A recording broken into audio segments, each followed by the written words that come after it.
I woke up after surgery, and for 3 days, not a single one of my kids came to visit. When I finally made it back home, a wrapped gift box was already sitting on the porch with a note. "Hope you feel better, Dad. Don't be too surprised." I opened it. My hands began to shake, and I called 911. Just as my wife pulled into the driveway, the sheriff arrived at my house. The exact moment the officer opened that box, all the color drained from my wife's face. "Please, no, this can't be." "Thank you for tuning into Dad's Revenge Stories. I truly appreciate you being here. Where are you watching from today? Let me know your city or country in the comments section. Also, please note, this narrative contains fictional elements for entertainment and educational purposes.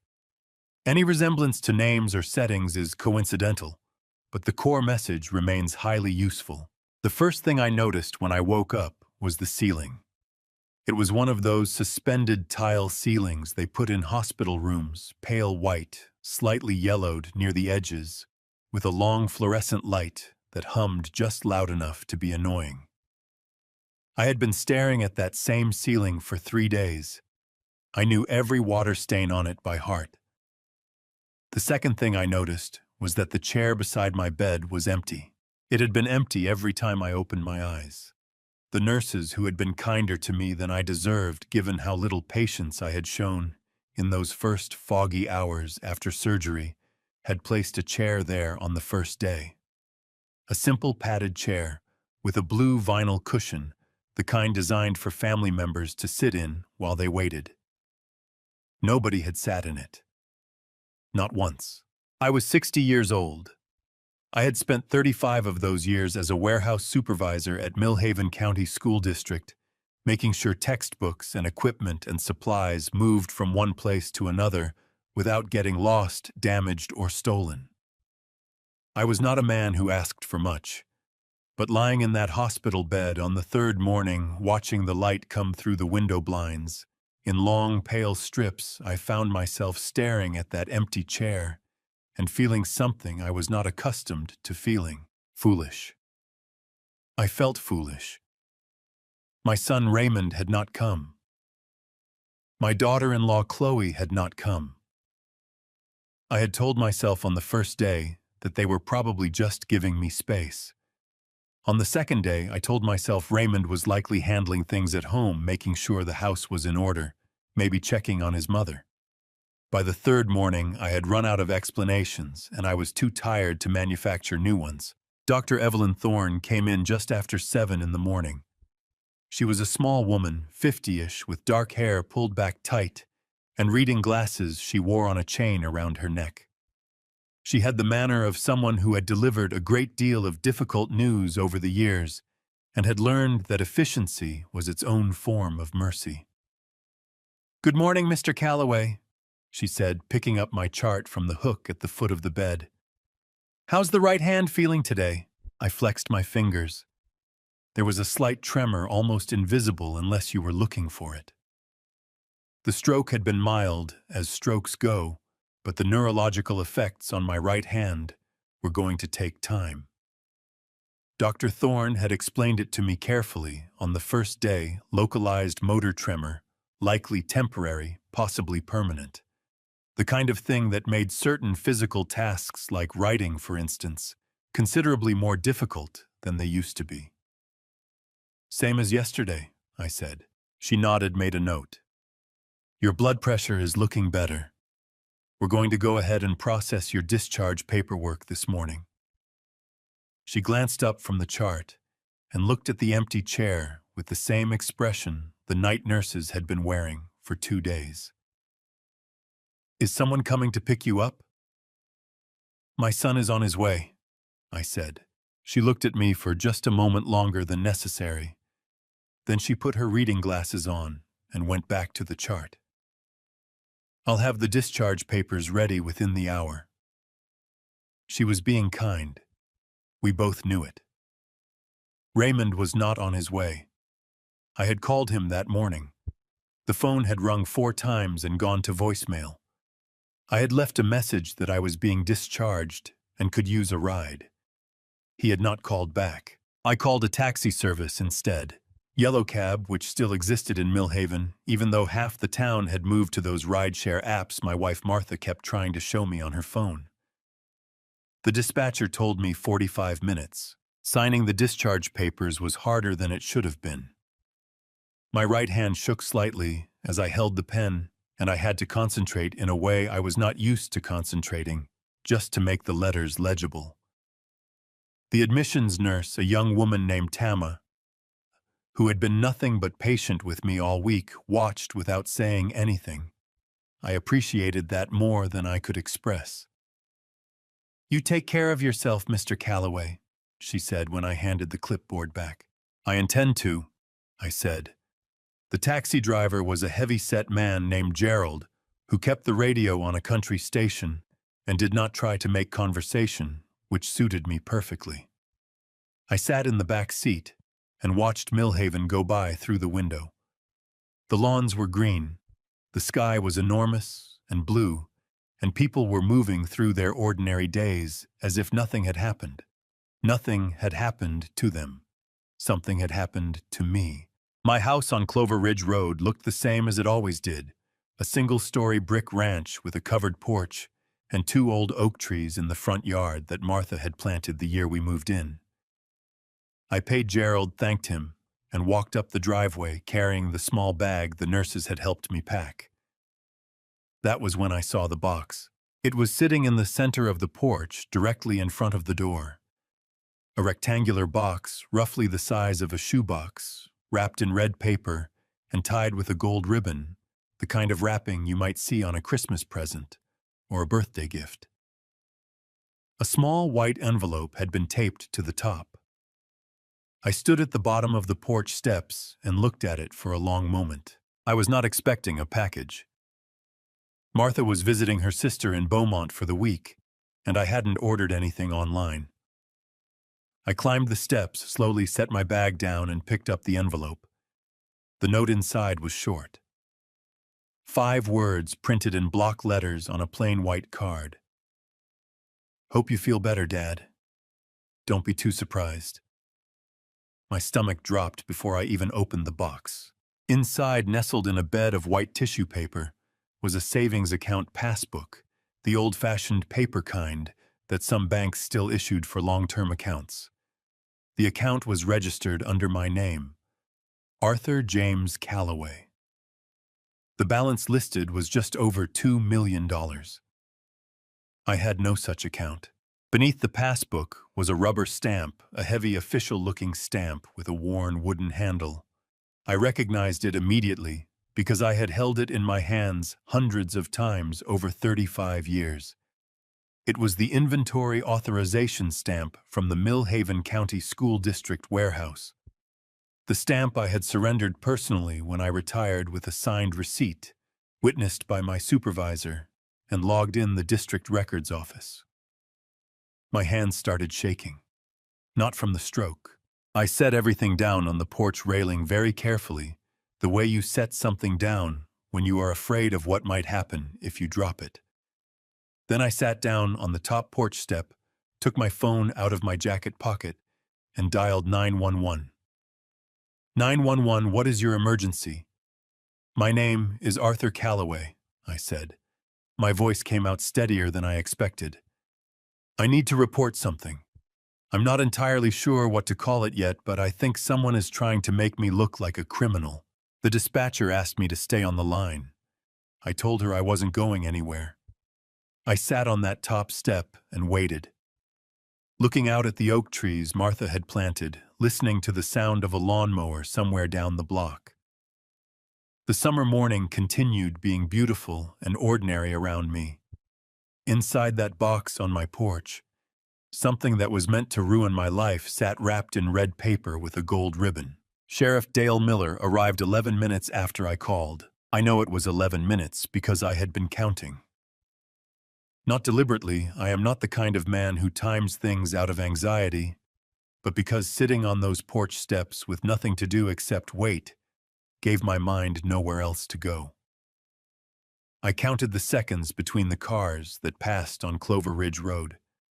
I counted the rings of the lawnmower engine down the block as it turned at the end of each row. By the time the sheriff's cruiser turned into my driveway, I had also counted the number of times a mockingbird in the left oak tree changed its song. 14. The bird changed its song 14 times. Sheriff Dale Miller was a big man, broad through the shoulders with close-cropped gray hair and the kind of permanent squint that came from spending too many Texas summers outdoors. He had been sheriff of Millhaven County for going on 18 years. I had met him exactly twice before, once at a school district safety meeting, and once at the 4th of July parade downtown, where he had handed my granddaughter Lily a small American flag from the back of a flatbed truck. He was not the sort of man who smiled easily, but he was not unfriendly. He climbed out of the cruiser and walked toward the porch with the measured, unhurried pace of someone who had learned long ago that rushing into a situation before you understood it was how mistakes got made. "Mr. Calloway," he said, touching the brim of his hat. "Sheriff?" I stood up slowly, my right hand gripping the porch railing for balance. "Thank you for coming quickly." He looked at the box on the porch railing where I had left it. He did not touch it. "Tell me what happened," I told him. I kept it factual the way I had been trained to keep things in 35 years of inventory work, dates, times, specific descriptions, no editorializing. I told him about the discharge from the hospital, the taxi ride home, the box on the porch, the note, the passbook, the stamp. I told him about the stamp specifically, that it was the official authorization stamp of the Millhaven County School District warehouse, that I had surrendered it personally upon retirement, that the surrender had been documented with a signed receipt witnessed by 2 people and filed with the district records office. Miller listened without interrupting. He had taken a small notebook from his breast pocket and was writing in it with a stub of pencil, but his eyes stayed on me most of the time, reading my face the way experienced lawmen read faces. "You haven't touched anything inside the box since you found it?" he asked when I finished. I moved the passbook and the stamp to look underneath them. "That's all." He nodded, made a note. "And the note you handled that?" I picked it up to read it. "Yes, okay." He looked at the box again. "We're going to need to treat this as potential evidence, Mr. Calloway. I'd like to photograph everything before we go any further. Are you all right with that?" "Sheriff," I said, "that is exactly what I was hoping you would say." He was reaching for his radio when we both heard it, the sound of a car turning into the driveway. I recognized the engine before I saw the vehicle. Martha drove a silver Buick Enclave that needed a new muffler, a fact I had been telling her about for 8 months, and that she had been cheerfully ignoring for the same amount of time. The sound of it was as familiar to me as her voice. She pulled in beside the sheriff's cruiser and sat there for a moment with the engine running. I could see her through the windshield, looking at the cruiser, looking at me, looking at the box on the railing. Then she turned the engine off. Martha Calloway was 58 years old, a retired elementary school teacher with silver hair. She wore short and practical, and a face that had always told the truth about what she was feeling, whether she intended it to or not. She was a woman who had cried openly at her students' graduations for 30 years, and who kept a box of tissues in every room of our house, and who had held my hand in that hospital without any fuss or drama. On the one occasion she had come to see me, which had been on the evening of the first day, for about 40 minutes, before she drove back to Beaumont to continue her visit. She climbed out of the Buick slowly. She walked toward the porch with her purse over one shoulder and her eyes fixed on the box. Sheriff Miller stepped slightly to the side to give her a clear view of the railing. The moment she saw the contents, the red-covered passbook, the heavy stamp with its worn wooden handle, her face did something I had never seen Martha Calloway's face do in 38 years of marriage. Every bit of color left it. Not gradually, the way color drains from a face when someone feels faint, but all at once as if someone had simply switched a light off behind her eyes. Her purse slipped off her shoulder and hit the porch floorboards with a heavy thud. She pressed both hands flat against her sternum fingers, splayed like someone trying to hold something inside their own chest. "Martha," I said. I started toward her. "Please." Her voice came out barely above a whisper. Cracked and thin, the voice of a woman trying very hard not to fall apart in front of a stranger. "Please, no, this can't be." "Ma'am," Miller said carefully, "do you recognize these items?" Martha's eyes were filling fast. She looked at the stamp, then at me, then back at the stamp. When she spoke again, her voice had dropped so low I had to lean forward to hear her. "Raymond," she said. Just the one word. Just our son's name spoken the way you might speak the name of something you had always been afraid of and had finally terribly been proven right to fear. I felt something cold move through me that had nothing to do with the morning air. Miller's radio crackled before any of us could speak again. He unclipped it from his shoulder, listened for several seconds, his expression giving away nothing. Then he looked at me with eyes that had shifted, not unfriendly, but careful in a new way. "Mr. Calloway," he said slowly, 2 minutes after you called 911 this morning, my dispatch received a second call. Anonymous, reporting that a former school district employee named Arthur Calloway was, quote, attempting to move stolen funds after being released from the hospital. The morning air felt suddenly thinner. "Someone called that in," I said, "while I was sitting on these steps." "Yes, sir." Miller looked at the box, then at Martha, then back at me. "That's what makes this considerably more complicated than a prank. People ask me sometimes what it feels like to be betrayed by your own child. I never know how to answer that question, because the honest answer is that it does not feel like one thing. It feels like several things happening simultaneously.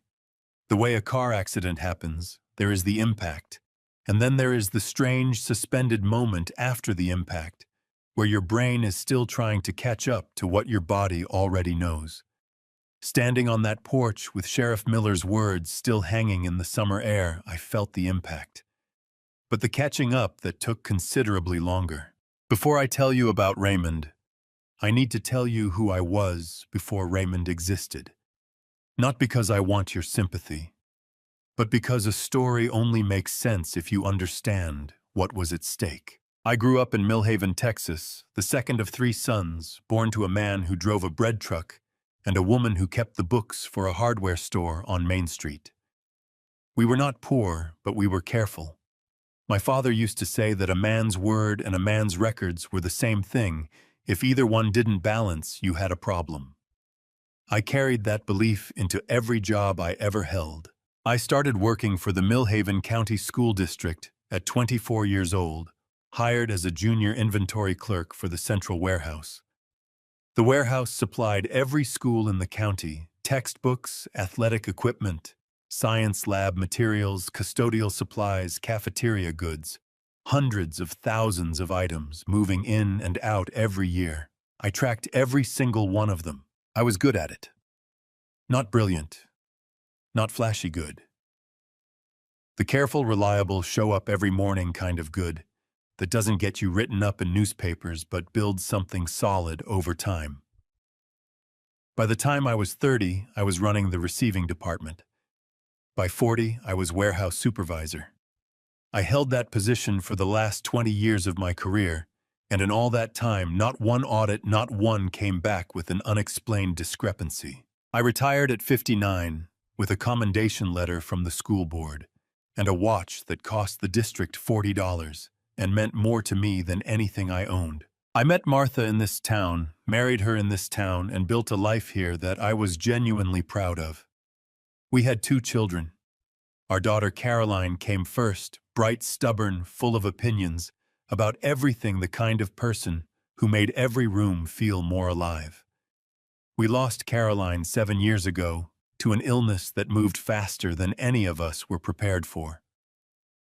She left behind a daughter, Lily, who was 1 year old at the time, and the specific kind of grief that doesn't diminish so much as it becomes part of the architecture of your daily life.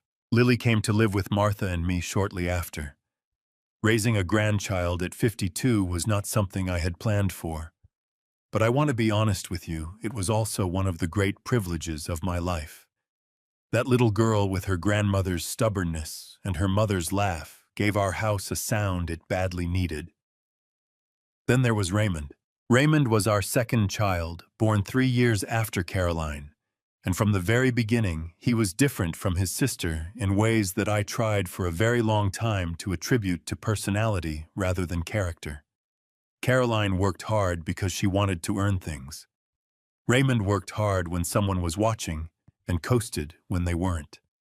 It was a small distinction when he was 10 years old. It became a larger one as he grew. I paid for his college. I co-signed his first apartment lease. When he came to me at 28 saying he wanted to start a landscaping business, I wrote him a check for $15,000 without asking for a repayment schedule because he was my son, and I believed in giving people the chance to prove themselves. The landscaping business lasted 14 months. There were other things after that. Other ventures, other requests, other explanations that always sounded reasonable in the moment and looked different in hindsight. I told myself it was just Raymond finding his way. Some people took longer than others. I knew that. I had patience for it. What I did not have and what I am not proud of missing was a clear picture of who Raymond had become by the time he married Chloe Dawson 4 years ago. Chloe was 31, slim and deliberate, the kind of woman who chose her words the way other people chose investments carefully with an eye toward return. She smiled at all the right moments. She remembered birthdays. She asked thoughtful questions about my work history at the school district, about the warehouse, about how the inventory systems functioned. At the time, I took this as genuine interest. I was 60 years old, and apparently still capable of being foolish in entirely new ways. The marriage seemed to steady Raymond, at least on the surface. He got a job in logistics. The irony of that was not lost on me, and for about a year, things felt almost normal. Martha and I had Raymond and Chloe over for Sunday dinners. Lily would sit in Raymond's old chair and color quietly while the adults talked. Those evenings felt like something real. I understand now that I was watching a performance, that the questions Chloe asked about the warehouse were not curiosity, that Raymond's sudden interest in my retirement plans had nothing to do with concern for my comfort. I understand it now standing on my porch in the Texas summer heat, while a sheriff I barely know waits patiently beside a box that was meant to end my life as I knew it. The worst part, the part that settles in your chest like a stone and does not move, is not the plan they built. People build plans. The worst part is the night before I went into the hospital, when Raymond read my message and said nothing. When he knew I was trying to reach out a hand, and he chose to let me fall.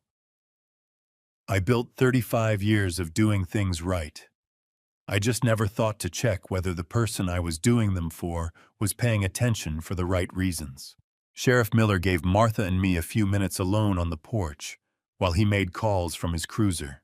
Martha sat down in the old wooden chair beside the front door, the chair I had repainted twice in the last decade because she liked the color blue, and I liked doing small things that made her happy.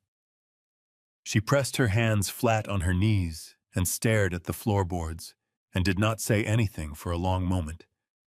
Then she looked up at me and her eyes were red and her jaw was tight with the effort of holding herself together. "How long have you known?" I asked her. I didn't know. Her voice cracked on the second word. "Arthur, I promise you I did not know. When I saw that stamp, I just knew. The way you know something you've been afraid of, without ever letting yourself think it directly." She pressed the back of her hand against her mouth. "He's our son." "I know he is." "That doesn't make this—" She stopped, started again. "That doesn't make it acceptable." "No," I said. "It does not." We sat with that for a moment, the two of us on the porch of the house we had lived in for 26 years. Down the block, the lawnmower had stopped. The mockingbird had gone quiet. The whole street felt like it was holding its breath. Miller came back up the porch steps with his notebook open. "Mr. Calloway, I've requested a court order, what we call a subpoena, to pull your phone records from your carrier's server. Even when someone deletes a text message from a device, the carrier often retains a copy on their end for a period of time. If there's anything relevant in your message history, we may be able to recover it." He looked at me steadily. "Is there anything in particular you think we should be looking for?" I had been turning something over in my mind since Martha said Raymond's name. Something I had not told anyone yet because I had not been sure it mattered. Now I was sure. "The night before I went into the hospital," I said, "I found something. A paper, a statement from a gambling account I didn't recognize, mixed in with some mail on the kitchen counter. Raymond had been staying here that week while his apartment was being painted. The account was in his name. The balance owed was very large." Miller's pencil stopped moving. "How large?" "Close to $2 million. I said the number the way you say a number that still doesn't feel real even after you've had days to think about it. NFL betting, from what I could read. The previous season." Martha made a sound beside me that was not quite a word. "I didn't confront him in person," I continued. "It was late. He was already asleep in the guest room. I sent him a text message instead." I paused because saying the next part out loud cost me something I had not anticipated it costing. "I told him I knew about the debt. I told him to come talk to me in the morning. I told him I would help him, not the way he was probably thinking, but that I would help him figure out a path forward. I asked him to come home." Miller wrote without looking up. "Did he respond?"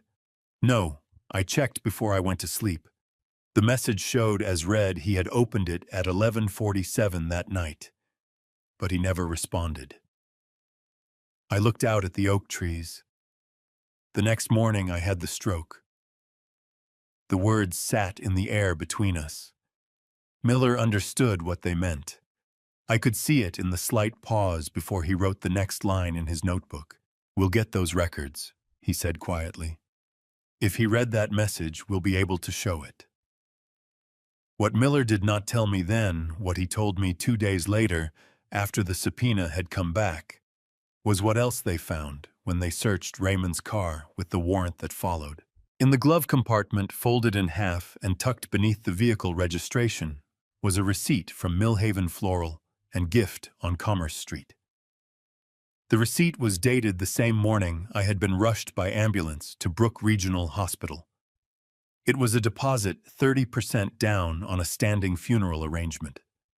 The note attached to the order read, "For Arthur James Calloway, hold for notification." Miller read it to me in a small room at the county sheriff's office 2 days after I had sat on my porch steps counting a mockingbird's songs. He read it in the same measured, careful voice he used for everything, and when he finished, he set the paper down and looked at me and did not offer any commentary because there was nothing useful to say. My son had ordered my funeral flowers the morning I went into surgery. He had expected me not to come home. And when I did, when the doctors held up their end and I held up mine, and I walked out of that hospital alive, he had moved to the second plan. The one involving the red-wrapped box and the forged passbook and the stamp he had stolen from my own locked cabinet. I sat in that room at the sheriff's office, and I thought about the text message I had sent at 11:47. "I'll help you. Come talk to me." I thought about Raymond reading those words in the dark of my guest room in my house under my roof and choosing silence. Martha reached over and put her hand over mine on the table. Her fingers were cold. Mine were shaking. "He knew you were reaching out," she said. Her voice had gone very quiet, not the quiet of someone who had nothing to say, but the quiet of someone who was saying the only thing left worth saying. He knew Arthur, and he still chose this. I turned my hand over and held hers. Yes, I said. He did. I need to back up a little, because I have been telling this story the way memory tells it, not always in order, but in the order that the weight of things demands. The afternoon of the day I came home from the hospital, before the subpoena, and before the receipt from the florist, and before any of the things I would learn in the days that followed, Sheriff Miller asked me a question that seemed simple at the time. "Mr. Calloway," he said, standing in my living room with his hat in his hands, "is there anywhere in this house where you kept anything related to your work at the school district, documents, equipment, anything at all?" I thought about it for exactly 2 seconds. "My personal cabinet," I said, "in the study." The cabinet was a heavy steel lockbox, the kind sold at hardware stores for home document storage, about the size of a small file drawer bolted to the wall beside my desk. I had kept it there for 20 years. Inside were my retirement documents, the original signed receipt for the stamp, surrender my commendation letter from the school board, and a few personal items that mattered to me. I kept it locked as a habit more than out of any particular concern. It was simply the kind of man I was, a place for everything, and everything locked in its place. I took my key ring from my jacket pocket and found the small silver key I had used to open that cabinet for 2 decades. I slid it into the lock. It went in smoothly. It turned a quarter of the way, and then it stopped. I tried again. Pulled it out, reinserted it, turned it carefully in both directions, the way you do when you think maybe it is just stiff. The key would not complete the turn. The lock would not open. "Problem?" Miller asked from the doorway. "This is my key," I said. "I have used this key for 20 years. It is not opening." Miller came forward and looked at the key, then at the lock, then at me. He took a pair of latex gloves from his breast pocket. He had been carrying them since he arrived, I realized, and pulled them on. He examined the key carefully, without taking it from my hand. "Mr. Calloway, when did you last open this cabinet successfully?" I thought back. The week before I went into the hospital. I took out my insurance documents because I needed to check something about my Medicare coverage. And between that time and this morning, was anyone else in this house with access to your belongings?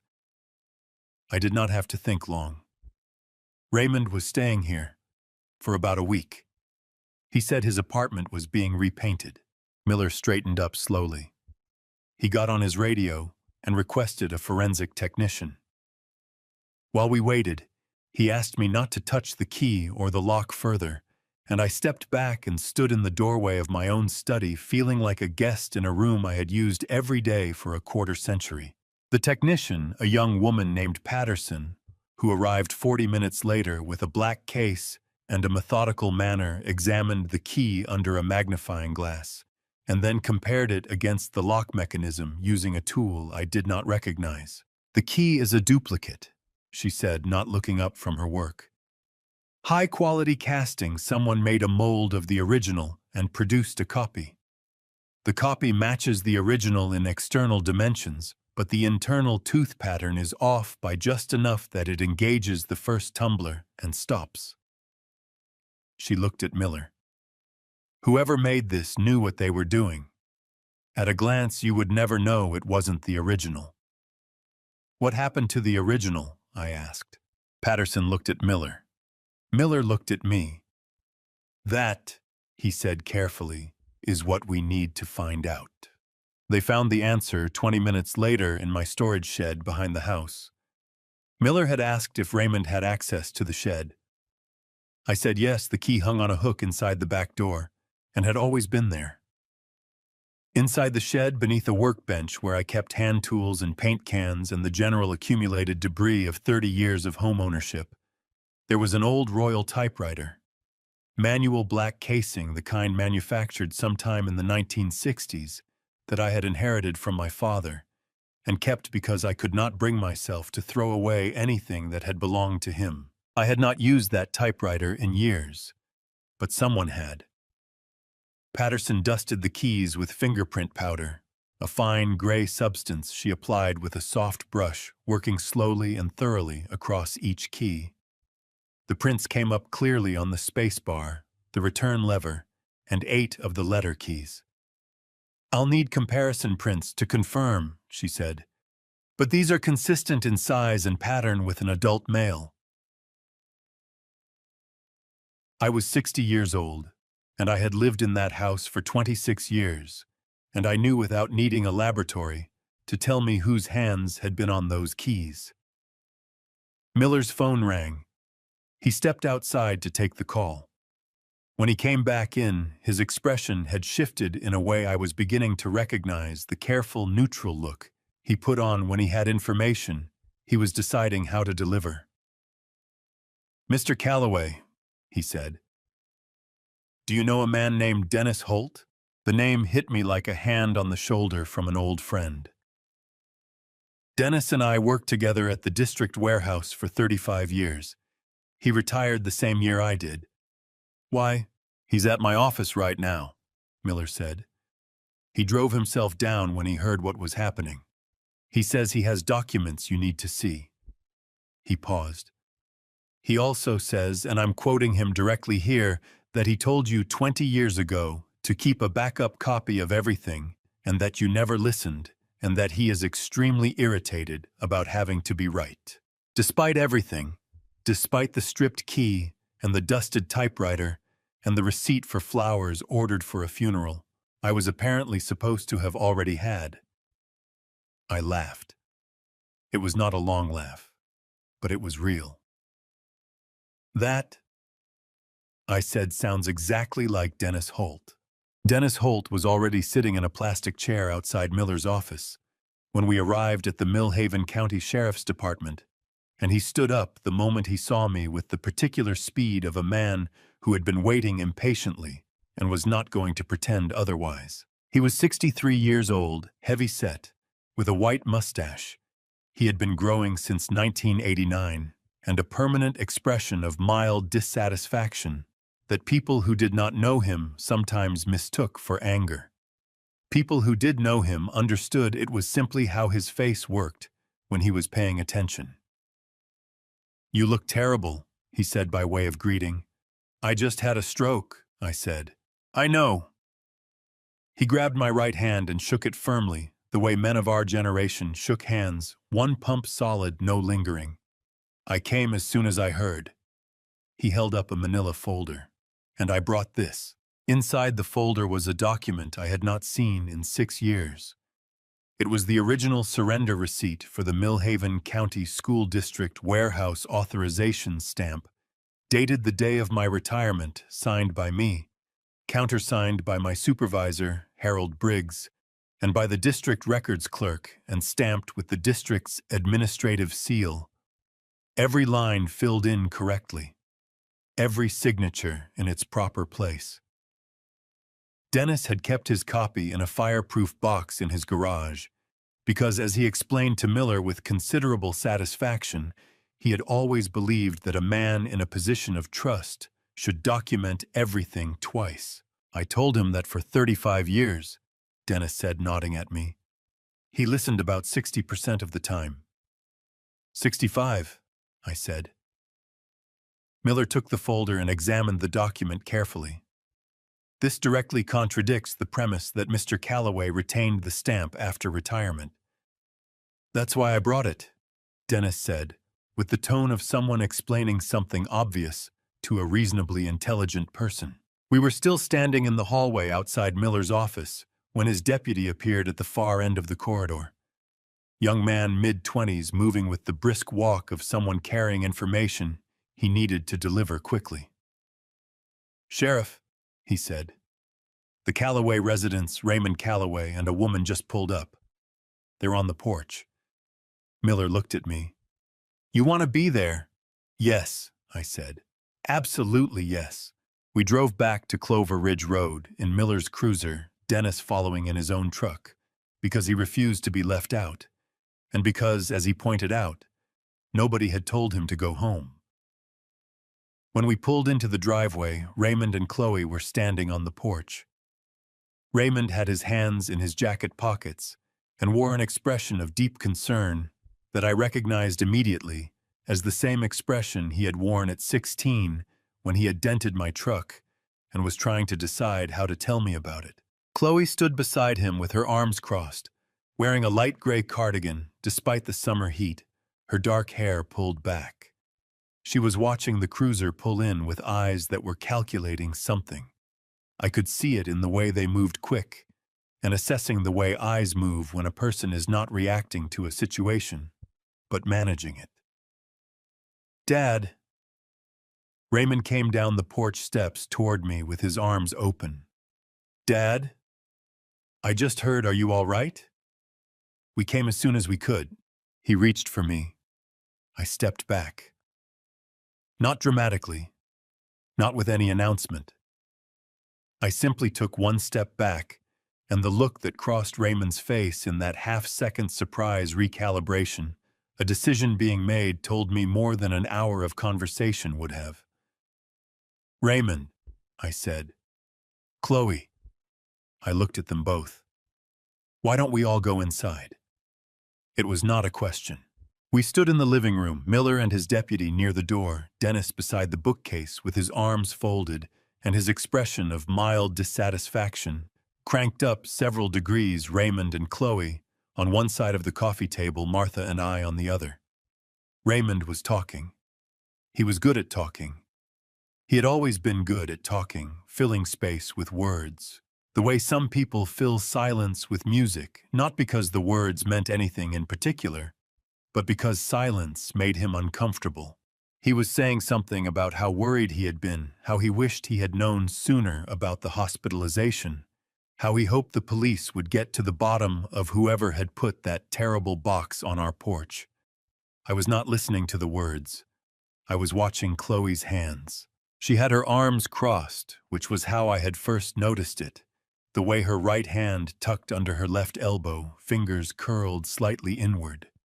There was something along the edge of her right thumbnail and in the crease of her first knuckle.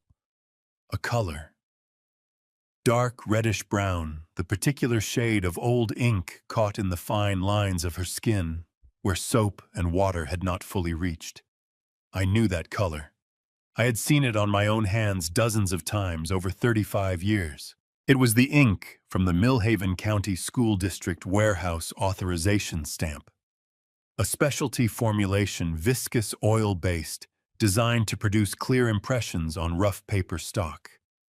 It was also, as every person who had ever used it could tell you, extraordinarily difficult to remove completely from skin. It settled into the creases of your fingers and stayed there for days. "Sheriff Miller," I said, and my voice came out steadier than I felt. Raymond stopped talking. "Could you ask Chloe to show you her hands?" The room went very still. Chloe's eyes moved to me for exactly 1 second, flat, fast, calculating, and then she smiled and unfolded her arms and held out both hands, palms up, in a gesture designed to look cooperative. Miller leaned forward. He looked at her right hand for a long moment. "Ma'am," he said quietly, "what is that on your thumb and first finger?" "Ink," Chloe said. "I was doing an art project." "What kind of ink?" "Just ink. Crafting ink. From a hobby store." Dennis Holt made a sound from beside the bookcase. It was not quite a laugh. Miller straightened up and looked at Chloe with the expression of a man who had heard a great many explanations in 18 years of law enforcement and was fully capable of telling the difference between one that was true and one that had been prepared in advance. "We'll want to have a sample of that analyzed," he said, in the same calm voice he used for everything. "For comparison purposes." Raymond reached into his jacket pocket. I think he meant to get his phone, and a folded piece of paper came with it, caught on the pocket lining, and fell to the floor between us. He moved to pick it up. Miller's deputy got there first. The deputy unfolded it, read it, and handed it to Miller without a word. Miller read it. Then he looked at Raymond with an expression I had not yet seen on his face, something harder than careful, something that had made a decision. "Mr. Calloway," he said, and he was looking at Raymond, not at me. "I'm going to need you to remain here while we make some calls."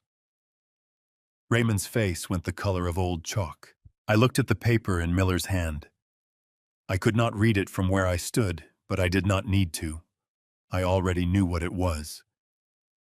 The figure on that paper, nearly $2 million owed to a private sports betting operation, was the exact same figure that appeared on the forged passbook in the box on my porch.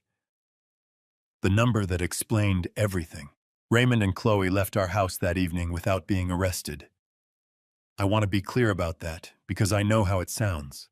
Miller explained it to me in the driveway after they had gone, while Dennis sat on the hood of his truck eating a gas station sandwich he had produced from somewhere and listening without pretending not to. "Right now," Miller said, "we have a forged document, a suspicious stamp, a key that was duplicated without your knowledge, and a debt receipt that fell out of your son's pocket. That is significant. That is not yet sufficient." He looked at me steadily. "I need you to understand the difference." "I understand the difference," I said. "I spent 35 years in a system that ran on documentation. I know what sufficient means." He nodded once. "Then you know we are going to get there. We just need to do it right." I slept badly that night. Martha sat up with me until after midnight, the two of us at the kitchen table with decaf coffee and the particular silence of people who have too much to say and are too exhausted to say any of it. At some point, she reached across the table and put her hand on my arm and said, "We are going to be all right, Arthur." I did not tell her I was not sure I believed that yet. Some kindnesses are worth receiving without argument. The following morning, Sheriff Miller called me at 7:45. "Dr. Thorne is here," he said. "She came in on her own. Said she had something she needed to tell us and didn't want to wait for a formal request." I signed the medical authorization form that Miller's deputy slid across the table to me, a standard HIPAA release, allowing Dr. Thorne to share my medical records with the sheriff's department in connection with the investigation. The form was one page straightforward, and I signed it with my left hand because my right was still unreliable enough that I did not trust it with anything that needed to be legible. Dr. Thorne was already in the conference room when I arrived. She had her reading glasses on and a folder open in front of her, and the focused, contained expression of someone who had organized her thoughts carefully before speaking and intended to deliver them in order. "Mr. Calloway," she said, standing briefly, "I owe you an apology." I sat down across from her. "For what?" "For the first night after your surgery." She took her glasses off and held them in both hands. "You woke up around 2 in the morning. You asked me if anyone had called your family. I told you they were probably on their way." She paused. "They were not on their way. I knew that. The nursing staff had attempted to reach your emergency contacts 3 times during the procedure and received no answer from anyone.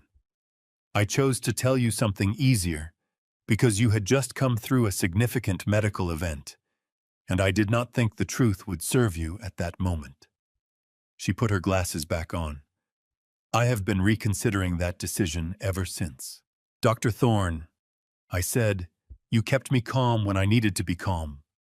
There is nothing to apologize for." She looked at me for a moment. Then she opened the folder.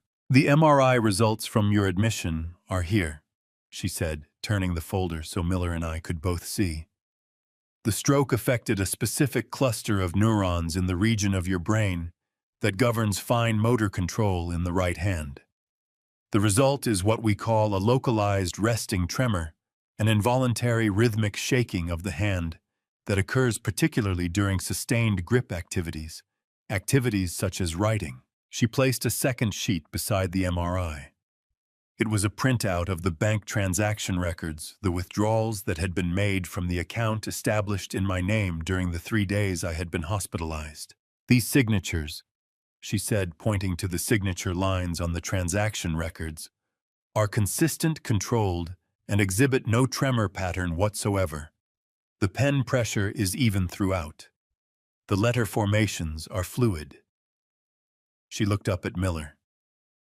I have been reading the output of neurological conditions for 20 years. The person who signed these documents did not have a resting tremor. Mr. Calloway, on the dates these transactions were executed, most certainly did. Miller leaned forward. Would you be willing to put that in a written statement and testify to it if necessary? I drove here at 6:45 in the morning without being asked. Dr. Thorne said, with a dryness I had not previously witnessed from her, I think we can assume I am willing. Miller's phone buzzed on the table. He glanced at it, then stood. Excuse me one moment. Dr. Thorne and I sat in the conference room while he stepped out. She closed the folder and looked at me with the directness that seemed to be simply her natural mode of operation. How is the tremor today? She asked. I held up my right hand. It shook slightly, not dramatically, but visibly. Same as yesterday. That is actually encouraging, she said. Consistency suggests the affected area is stable. With the right therapy, there is a reasonable chance of significant improvement over time. She paused. I want you to come in next week for a follow-up, not as part of any investigation, just as my patient. I will, I said. Miller came back into the room with the particular energy of a man who had just received information that changed the shape of something. That was a woman named Gloria Reyes, he said, sitting back down. She is a senior teller at the branch of Millhaven First National on Commerce Street. She says she personally handled all 4 of the withdrawal transactions on the account in question. He looked at me. She wants to come in. She says she has something to tell us that is not on any of the security footage. Dr. Thorne and I looked at each other across the table. Then I imagine, I said, you should let her come in. Miller was already dialing. Outside the conference room window, Millhaven was going about its Tuesday morning, the way small Texas towns went about Tuesday mornings, unhurried, sun-bleached, entirely unaware that in a room faust off the main corridor of the county sheriff's department, the distance between accusation and truth was closing by the hour. Gloria Reyes arrived at the sheriff's department 40 minutes after Miller's call, which told me something about the kind of woman she was before she had spoken a single word. She was 44 years old, compact and carefully dressed with dark hair threaded through with early gray, and the posture of someone who had spent 2 decades standing behind a counter and had learned to carry herself with quiet authority. She sat down across from Miller and me in the conference room and placed her hands flat on the table and looked at me directly, which was the second thing that told me something about her. Mr. Calloway, she said, I have been at Millhaven First National for 18 years. In that time, I have served a great many customers. I do not typically remember individual transactions in detail. She paused. I remember yours. Tell me, I said. She had handled all 4 of the withdrawal transactions personally. The account had been flagged for her attention because the amounts were large, each withdrawal between $40,000 and $60,000, and the branch manager required senior teller authorization for any cash transaction above $25,000. She had processed the paperwork, verified the identification presented, and completed each transaction according to standard procedure. The identification was correct, she said. Driver's license matching account number matching Social Security last 4. Everything I am trained to check was in order. Her jaw tightened slightly. That is what has been keeping me awake. You followed your training, I said. Nobody is faulting you for that. She looked at me with an expression that suggested she was faulting herself regardless of what anyone else thought. and that this was not something a polite reassurance was going to resolve.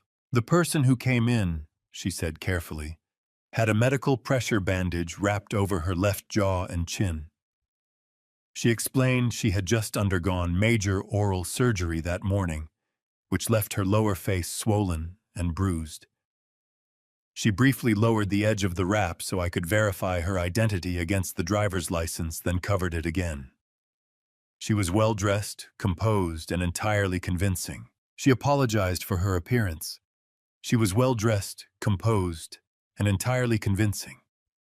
Gloria's hands pressed flatter against the table. But there is something she could not fake. Something I noticed each time and did not understand the significance of until I saw the news report this morning about your situation. Miller leaned forward. What was that? Her hands, Gloria said. Both times I slid the transaction forms across the counter for signature, I watched her sign. The signature was quick, fluid, and completely steady. No hesitation, no variation in pressure, no tremor of any kind. She looked at me. Mr. Calloway, you have been a customer at our branch for 11 years. I have helped you personally on many occasions. The first time I ever assisted you, you were opening a certificate of deposit perhaps 7 years ago. You apologized because your hand shook slightly when you signed. You said it had always done that even before the stroke. A mild, essential tremor, you called it. The room was very quiet. I thought about that. Gloria continued, her voice steady, but her eyes bright with something that was not quite tears, but was close to them.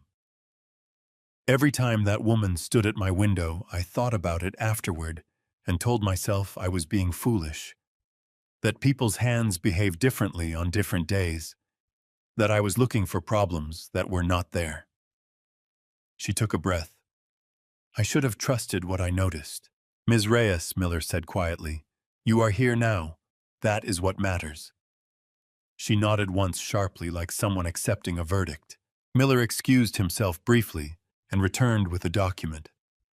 I want to show you something we obtained this morning. He explained for my benefit as much as hers that the probable cause established by the previous day's evidence, the forged passbook, the duplicated key, the debt receipt, the ink on Chloe's hand, had been sufficient for a magistrate to issue a search warrant for Raymond's vehicle at 6 that morning. The warrant had been executed at 7:15, while Raymond and Chloe were presumably still at home, believing they had weathered the worst of it. Inside the glove compartment, deputies had found the florist receipt I already knew about, but it was the dashboard camera that had changed everything. The camera was a mid-range model, the kind that recorded continuously while the vehicle was in motion and stored the last 72 hours of footage on a loop. Raymond had borrowed my Subaru for the week he stayed at our house, and during that week he had driven Chloe to the bank. Miller turned his laptop toward us. The footage was grainy shot from the driver's perspective, time-stamped in the upper right corner. It showed the main block of Commerce Street on a Tuesday morning, bright summer light, moderate traffic. The vehicle slowed and stopped in front of Millhaven First National. The passenger door opened. A woman stepped out. She wore a light blouse and dark slacks and had white medical bandaging wrapped around the lower half of her face.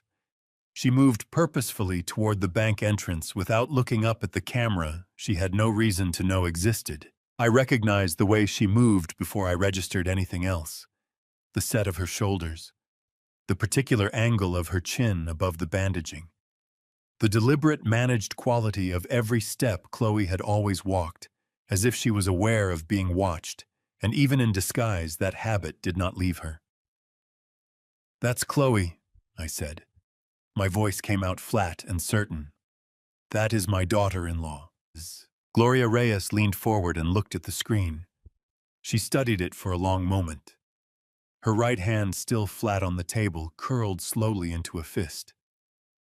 "That," she said, "is the woman who stood at my window." Miller stopped the footage. The timestamp in the corner read 10:47 on a Tuesday morning, the exact date and time of the second withdrawal transaction, a figure I had already memorized, because I had been reading and rereading the bank records until the numbers felt burned into the back of my eyes. "Sheriff," I said, "how much more do you need?" Miller closed the laptop. He looked at me across the table with the expression of a man who had spent 18 years being careful and was now finally satisfied that carefulness had been rewarded. "We're getting close, Mr. Calloway," he said. "We are getting very close." Dennis was still at the sheriff's department when Miller and I came out of the conference room that afternoon. He had made himself at home in the waiting area with a cup of coffee from the break room that someone had apparently offered him a newspaper he had apparently found somewhere, and the settled, unhurried manner of a man who had decided he was staying until further notice and was comfortable with that decision. He looked up when he saw us. "Good news or complicated news?" he asked. "Complicated news that is trending toward good," I said. He nodded as if this was exactly what he had expected. "Sit down. You look like you've been standing too long." I sat. Miller excused himself to make calls, and for a few minutes it was just Dennis and me in the plastic chairs of the Millhaven County Sheriff's Department waiting area, which smelled of old coffee and industrial carpet cleaner, and had a motivational poster on the wall about integrity that I found under the circumstances either deeply appropriate or deeply ironic. I could not decide which. "You doing all right?" Dennis asked. "No," I said, "but I think I'm going to be." He reached over and put a hand on my shoulder. For exactly 2 seconds, the Dennis Holt version of a lengthy, emotional expression, and then went back to his newspaper. The following morning, Miller called me at the house before 8. "I need you to come in," he said. "We've been going through the hospital records.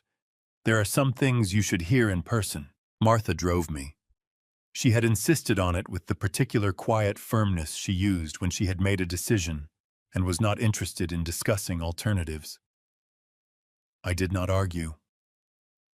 My right hand was steadier than it had been the day before, but my chest felt like something heavy had taken up residence inside it overnight, and I was not entirely confident in my own judgment about what I was and was not capable of handling alone. Miller was waiting in the conference room with 2 deputies and a folder that was thicker than yesterday's.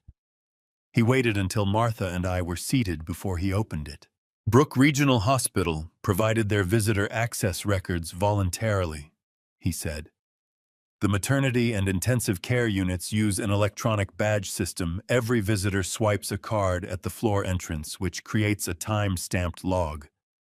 We cross-referenced the log with the names of your emergency contacts and family members for the 3 days you were hospitalized." He turned the folder toward us and slid a printed spreadsheet across the table. I looked at it. I ran my finger down the column of names. I found Martha's entry she had visited on the evening of the first day, swiped in at 6:43, swiped out at 7:29. 46 minutes. I had known she came. I had not known she left so quickly, and something about seeing those precise timestamps made my chest ache in a way I had not anticipated. I kept looking. I went through the entire 3-day log twice. Raymond's name was not there.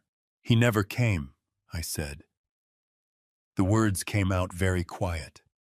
Not shocked, I had suspected as much for days, but there is a particular kind of pain that lives in the distance between suspecting something and having it confirmed in black and white on a government spreadsheet. That pain settled somewhere beneath my sternum and stayed there. "He never badged into the unit," Miller said carefully. "That is what the record shows." Martha made a sound beside me. Small, involuntary, the kind of sound a person makes when something lands harder than expected. She reached under the table and found my hand. "He posted a photograph," I said, "on Facebook, of himself at the hospital. There were comments. People told him what a devoted son he was." Miller nodded. We pulled the post. The photograph was taken in the first-floor main corridor, a public area, no badge required. The timestamp on the image metadata matches a Tuesday afternoon, which was your second day in the ICU. The intensive care unit is on the 4th floor. He paused. He took a photograph in the lobby and told the people who commented that he was there for you. I thought about those 47 likes, those 12 comments, prayers for your family. You're such a good son. Your dad is lucky to have you. He was performing, I said, for an audience he thought would never check. Yes, Miller said, that appears to be the case.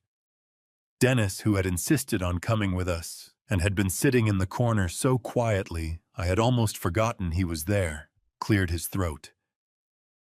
Can I say something? Miller looked at him. Go ahead. In 35 years of working with Arthur Calloway, Dennis said, in the deliberate voice he used when he wanted to make sure every word landed where he intended it, I never once saw that man do a single thing that needed to be hidden. Not one. He looked at Miller. I just want that on record somewhere. Miller wrote something in his notebook. Noted Mr. Holt. The GPS question came up an hour later when one of Miller's deputies returned from the records room with a second folder. The court order for cell site location data issued by a county magistrate that morning under the standard established by federal case law, requiring judicial authorization for historical location records, had come back with results. The anonymous call to the sheriff's department on the morning I came home from the hospital had been made from a prepaid device. The device was not registered in Chloe's name. But, the deputy said, setting the folder on the table, the cell tower data places that device at the intersection of Clover Ridge Road and Maple Street at the exact time of the call, which is 1 block from your house. I looked at Miller. Chloe was at my house, I said. She was already there when I got home. She must have made the call from outside before coming to the door. That is the most consistent interpretation of this data, yes, Miller said. I sat back in my chair and looked at the ceiling for a moment, the same kind of suspended tile ceiling they had in my hospital room. I noticed pale white and slightly yellowed at the edges, and I thought about how much planning had gone into the morning. I came home. The box prepared in advance, the call timed to follow mine. The photograph already posted, the performance already rehearsed. All of it ready, all of it waiting. For me to walk up my own porch steps and into a trap that had been built piece by people who had sat at my kitchen table and eaten my food and called me Dad. Miller's voice brought me back. Mr. Calloway, there's one more thing. I looked at him. We found something in the hospital records that connects directly to the bank transactions. He opened the 3rd folder. And I think you're going to want to hear this before tomorrow. The 3rd folder did not contain what I expected. I had been bracing myself for more bank records, more transaction logs, more timestamps and account numbers and the cold arithmetic of fraud laid out in columns on government paper. I had been in that conference room long enough that my mind had begun processing information the way it processed inventory reports efficiently, without flinching, one line at a time. What Miller slid across the table instead was a single page, a photocopy of a document header official-looking, with the seal of a Millhaven notary office in the upper left corner. This came from the county records office this morning, he said. Routine cross-reference of your name against recent filings. It flagged something. I looked at the header, at the date, at the document type listed beneath the seal. Last will and testament of Arthur James Calloway, filed for registration 6 months ago. I did not file a will 6 months ago, I said. I know, Miller said. Your attorney did, however, receive a call from our office this morning asking him to bring the original document he holds for you. He should be here within the hour. Thomas Garner arrived in 45 minutes, which I appreciated, because Thomas was a man who understood that some things did not benefit from delay. He was 67 years old, semi-retired, with the careful, deliberate manner of someone who had spent 4 decades reading documents that other people had signed without reading carefully enough. He had drawn up my original will 11 years ago and updated it twice since, once when Caroline died and once when Lily came to live with us permanently. He set his briefcase on the conference table, opened it, and removed a manila envelope with my name written across the front in his own handwriting. He placed it beside the photocopy Miller had provided. Then he put his reading glasses on and looked at both documents for a long time without speaking. "Thomas," I said finally, "tell me." He took his glasses off, cleaned them with his tie, put them back on.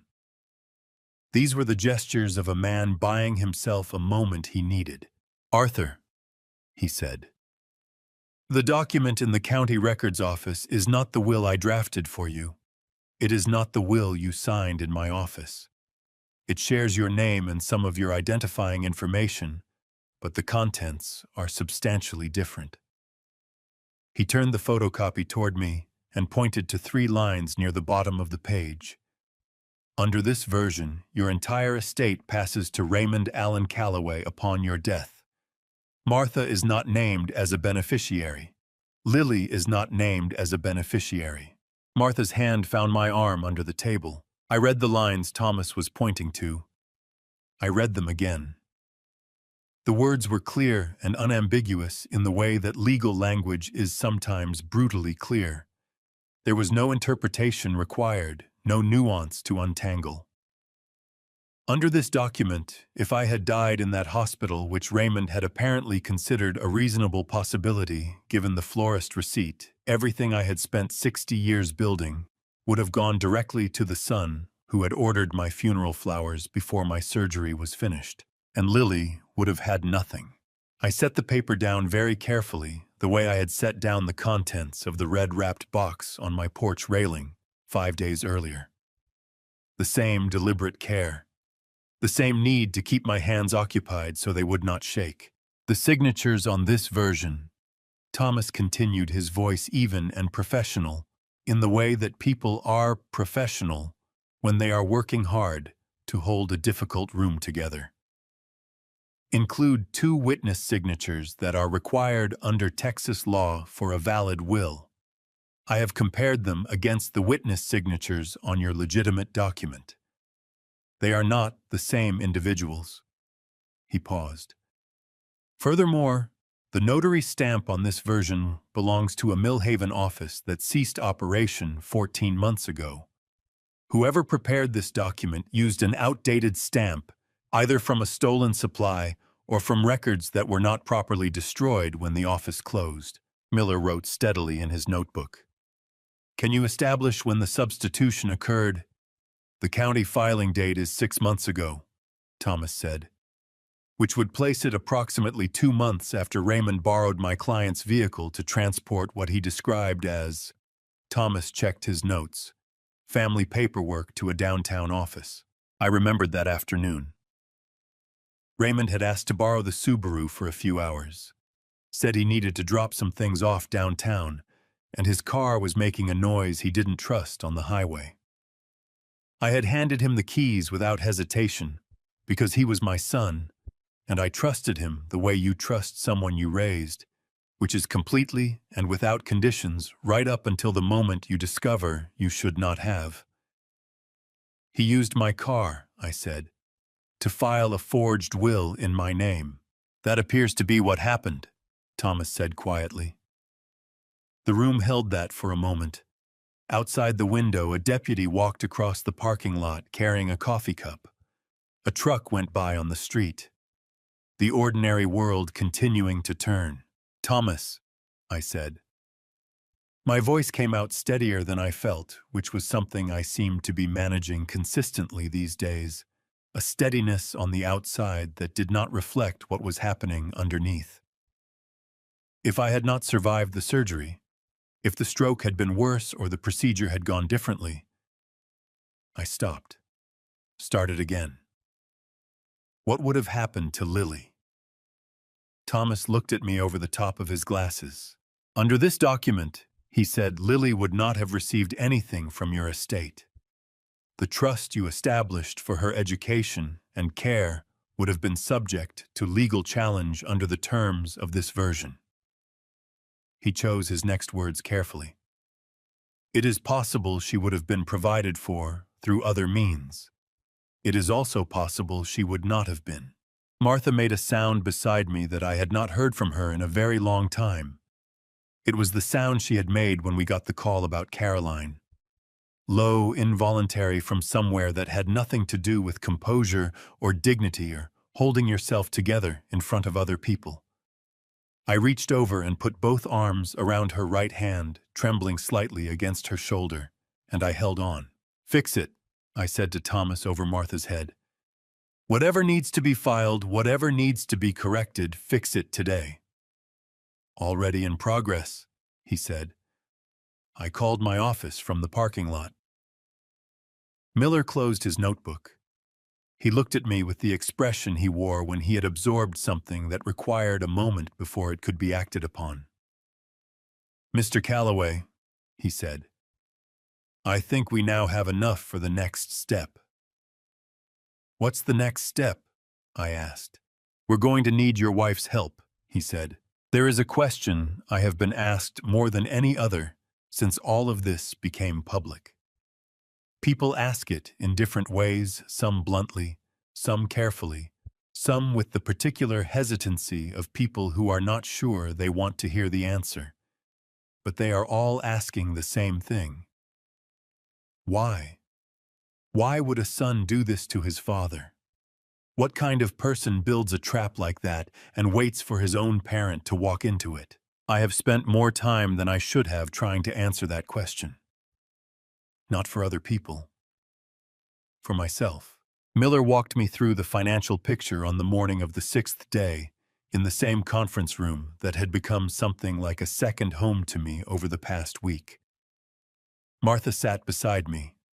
Thomas Garner sat at the end of the table with his briefcase open. Dennis had driven himself over again and was in the waiting area with his newspaper, because Dennis had apparently decided that his retirement included being available at all hours for situations of this nature. Raymond's debt to the betting operation accumulated over approximately 14 months, Miller said, laying a summary sheet on the table. It began with smaller amounts during the NFL preseason, 5,000, 8,000 amounts, that were recoverable if the season went well. The season did not go well for Raymond. By the playoffs, he owed considerably more. By the time the Super Bowl was over, the total had reached the figure on the receipt Deputy Garza recovered from his jacket. Just under $2 million, I said. $1,940,000, Miller confirmed. These operations do not extend credit indefinitely. Raymond had been receiving collection pressure for several months before your hospitalization. The people he owed were not the kind of people who file civil suits. I understood what that meant.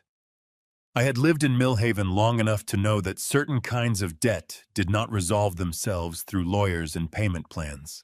Why didn't he come to me? I asked. Not with anger. I had moved past the anger by then, or at least past the first layer of it. I asked it the way you ask a question, when you genuinely do not understand the answer. I told him in that text message. I said I would help him. Miller looked at me steadily. We believe the debt had already progressed beyond the point where your help could have resolved it conventionally. The operation he owed money to was not interested in partial payments or structured arrangements.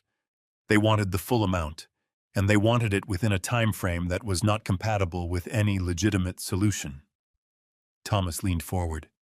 There's also the matter of what Arthur actually owned versus what Raymond believed he could access. Miller nodded. That is the second piece. He put another sheet on the table. It was a simplified breakdown of my estate, the kind of document that feels strange to look at when you are still alive and sitting in a chair because it reduces 60 years of working and saving and careful decision-making into a column of numbers. The house on Clover Ridge Road, a rental property on the east side of Millhaven that Martha and I had purchased 12 years ago as a retirement investment. A modest investment account, and the educational trust I had established for Lily 3 years after Carolyn died, funded to a level that would cover her schooling, her housing, and a reasonable start in adult life structured specifically as an irrevocable trust under Texas law. The trust is the key, Thomas said. An irrevocable trust once established cannot be dissolved, redirected, or accessed by anyone other than the designated beneficiary. Not by Raymond. Not by a court order in most circumstances. Not even by Arthur himself, technically, without specific provisions. He looked at me over his glasses. Arthur set it up that way deliberately, to protect Lily. I did, I said. Raymond could not touch that trust under any normal circumstances, Thomas continued. The only scenarios under which the trust becomes legally vulnerable are extremely narrow. One of them is if the grantor Arthur is convicted of financial crimes involving the trust assets. Another is if the grantor is declared legally incapacitated and the trust terms are challenged during estate proceedings. Miller picked up from there. So Raymond needed one of two things. Either Arthur convicted of a crime, which is what the forged passbook and the fabricated embezzlement scheme were designed to accomplish, or Arthur dead with a forged will in place that gave Raymond control of the estate before anyone examined the trust documents too carefully. I sat with that for a moment. Outside the window, a mockingbird landed on the parking lot light post and sat there doing what mockingbirds do, cycling through every song it had ever learned one after another, as if it could not decide which one fit the moment best. I had built that trust to protect Lily, to make sure that whatever happened to me, she would have something solid underneath her. I had sat in Thomas's office 3 years after Carolyn's funeral and signed those documents with the specific intention that no circumstance, no unexpected death, no creditor, no family dispute would leave that child without a foundation. Raymond had looked at the thing I built to protect his niece and seen an obstacle. He didn't just want my money, I said. The words came out slow, the way words come out when you are saying something for the first time that you have been circling around for days. He wanted to dismantle everything I built. The trust, the property, the will, all of it. He needed me either in prison or in the ground. Yes, Miller said. Simply, without embellishment. Martha reached over and covered my hand with hers. Her fingers were warm this time, not cold, the way they had been in that room 2 days ago. I did not know if that meant she had found some steadiness or if she had simply run out of cold. There is something else, Miller said after a moment. He looked almost uncomfortable, which was unusual for him. We pulled Raymond's financial records going back 3 years. The debt did not begin with the NFL betting. There were earlier losses, smaller operations, a pattern that goes back further than the 14 months I mentioned. I looked at him. How much further? At least 3 years, Miller said, which means Raymond was in significant financial trouble before Lily's trust was fully funded. He paused.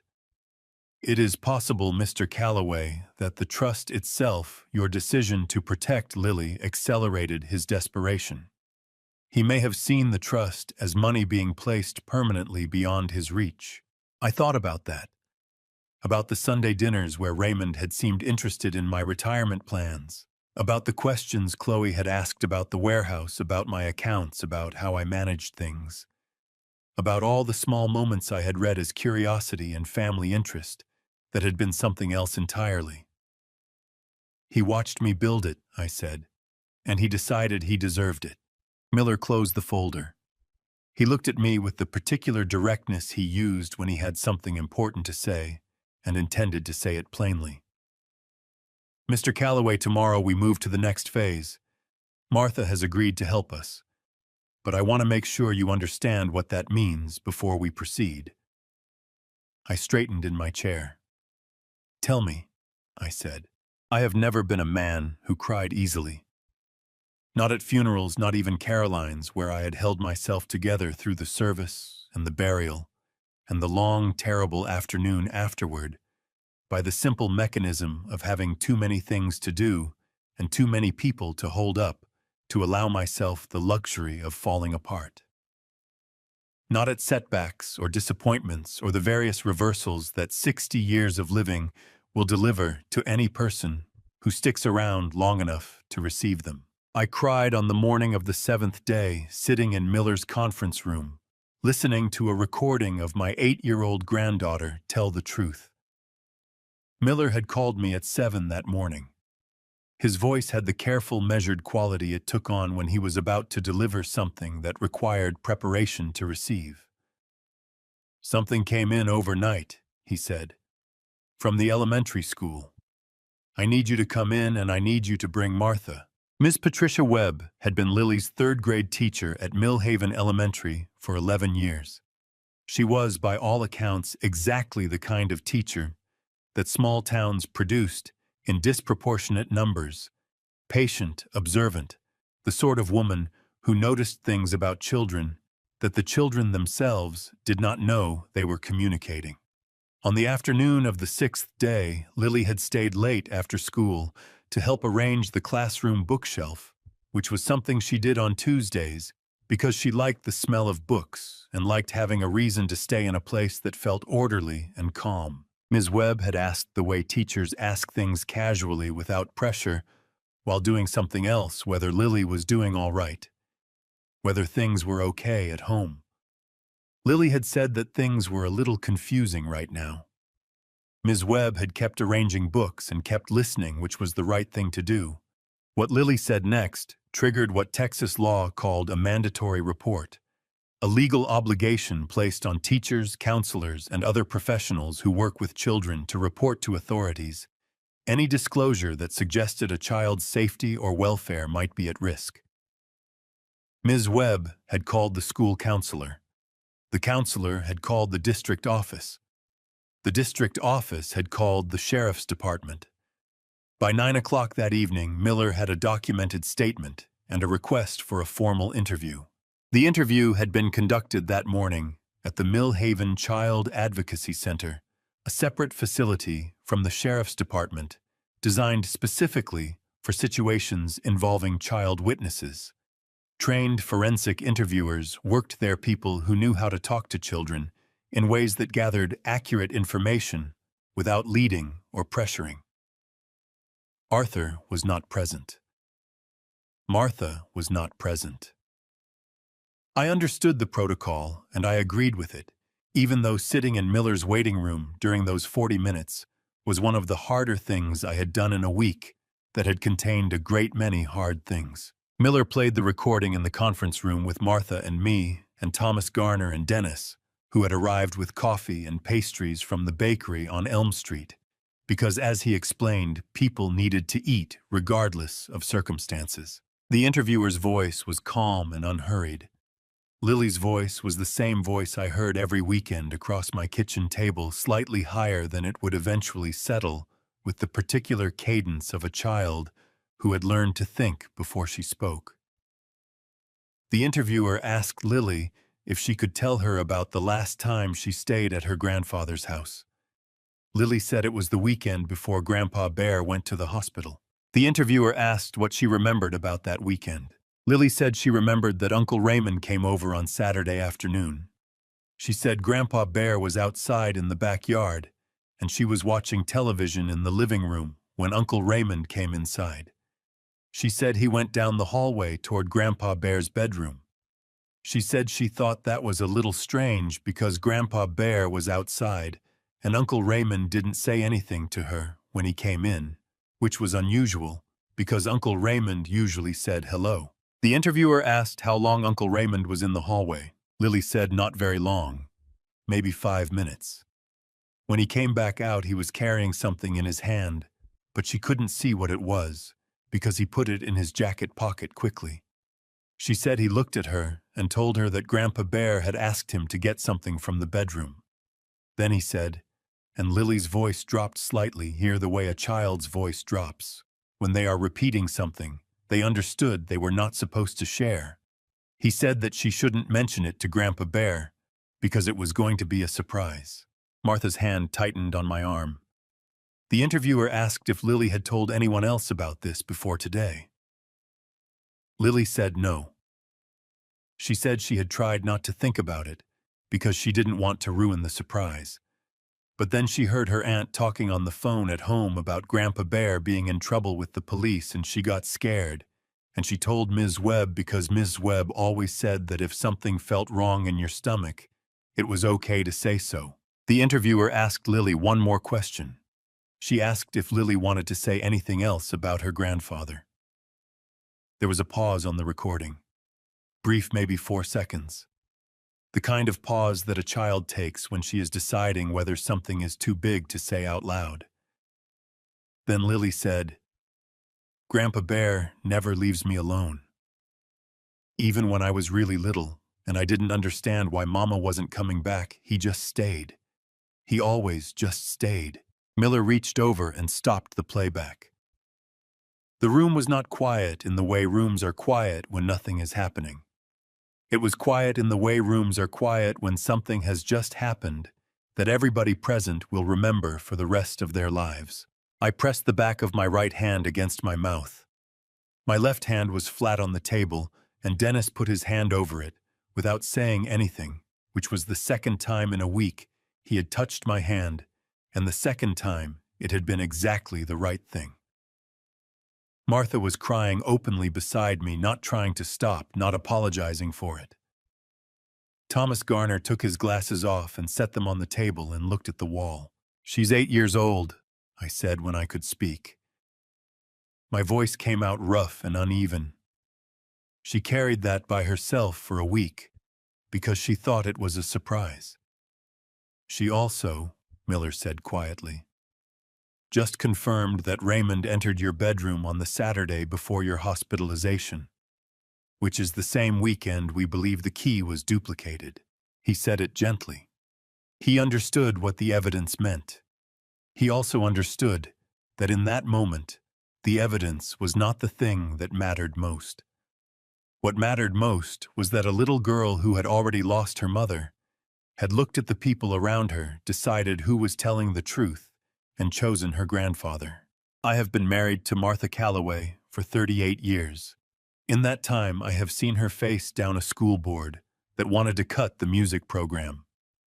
I have seen her sit with a dying woman, her own mother, for 11 days straight, without sleeping more than 3 hours at a stretch. I have seen her raise a grandchild from infancy after losing a daughter, and do it without complaint, without martyrdom, without asking anyone to acknowledge how hard it was. I thought I knew what she was capable of. I was wrong in the best possible way. Miller explained the plan to us on the afternoon of the 7th day after the recording had been played, and the room had settled, and everyone had collected themselves enough to think clearly again. Raymond had called Martha 4 times in the past week. Each time the message was the same, delivered with varying degrees of urgency and thinly veiled threat. He needed her to tell investigators that Arthur had been showing signs of confusion before the hospitalization, that he had mentioned opening new accounts, that his memory had not been reliable. He needed her to help build the story that would make the forgery believable. Martha had told him each time that she needed to think about it, that it was a lot to ask, that she wasn't sure she could do it. She had been stalling, deliberately, waiting. Under Texas law, Miller explained, setting a 1-page document on the table in front of Martha. A person who is a party to a conversation may record that conversation without the knowledge or consent of the other parties. This is called one-party consent. What you would be doing is entirely legal. The recording would be admissible as evidence. He looked at her steadily. "But I want to be clear, no one is asking you to do this. It is your decision and yours alone." Martha picked up the document. "Read it. Set it down." "I want to do it," she said. Not quickly, not dramatically, in the same quiet, firm voice she used when she had made a decision and was done deliberating. I have been thinking about how to help since the morning I saw that box on the porch. This is how I can help. She looked at me across the table. Arthur, she said, do you trust me? Martha, I said, you are the only person in this situation I trust completely. She nodded once. Then she turned back to Miller. Tell me exactly what you need. The meeting with Raymond and Chloe was arranged for the following morning. Martha called Raymond that evening and told him she had made a decision, that she had thought about what he was asking and she was willing to talk. Her voice on that call was steady and convincing in a way that made me understand sitting beside her at the kitchen table that I had underestimated her ability to protect the people she loved. Raymond agreed immediately. He suggested the Briar Rose Diner on Highway 9, a place we had eaten Sunday breakfast for 20 years, chosen presumably because it was familiar and comfortable, and because Raymond associated it with a version of his mother who would not turn against him. He was about to discover that version had made her decision 5 days ago on a porch in front of a red-wrapped box. Miller arrived at our house at 7:15 the following morning, with a deputy and a small case. The recording device was smaller than I expected, a flat unit no larger than a deck of cards designed to be worn against the body beneath clothing. The deputy, a woman named Torres, who had a calm, efficient manner that reminded me of Dr. Thorne, explained how it worked and helped Martha position it correctly.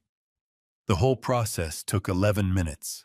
Martha stood in our kitchen afterward in her blue cardigan, the same one she had been wearing the day she came home and saw the box, and let me straighten the collar, the way I had straightened her collar before important occasions for 38 years.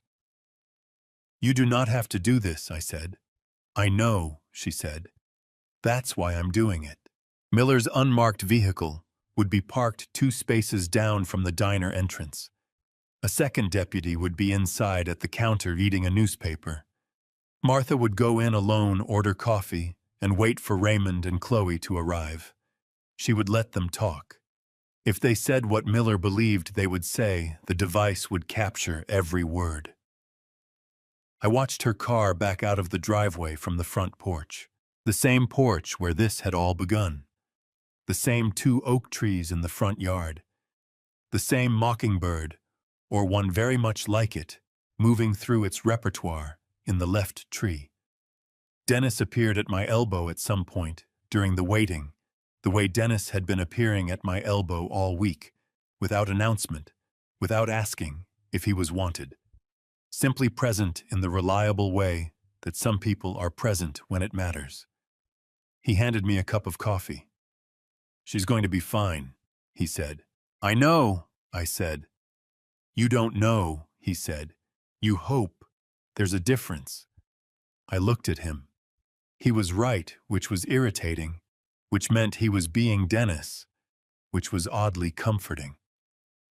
We stood on the porch and drank our coffee and waited. 47 minutes later, Miller called. His voice had the particular quality it had carried after the camera footage confirmation, after the GPS results, after each piece of the case that had moved from possible to certain. Controlled and precise with something underneath it that was not quite satisfaction, but was close to it. She did it, he said. We have everything we need. Martha is safe and she is on her way home.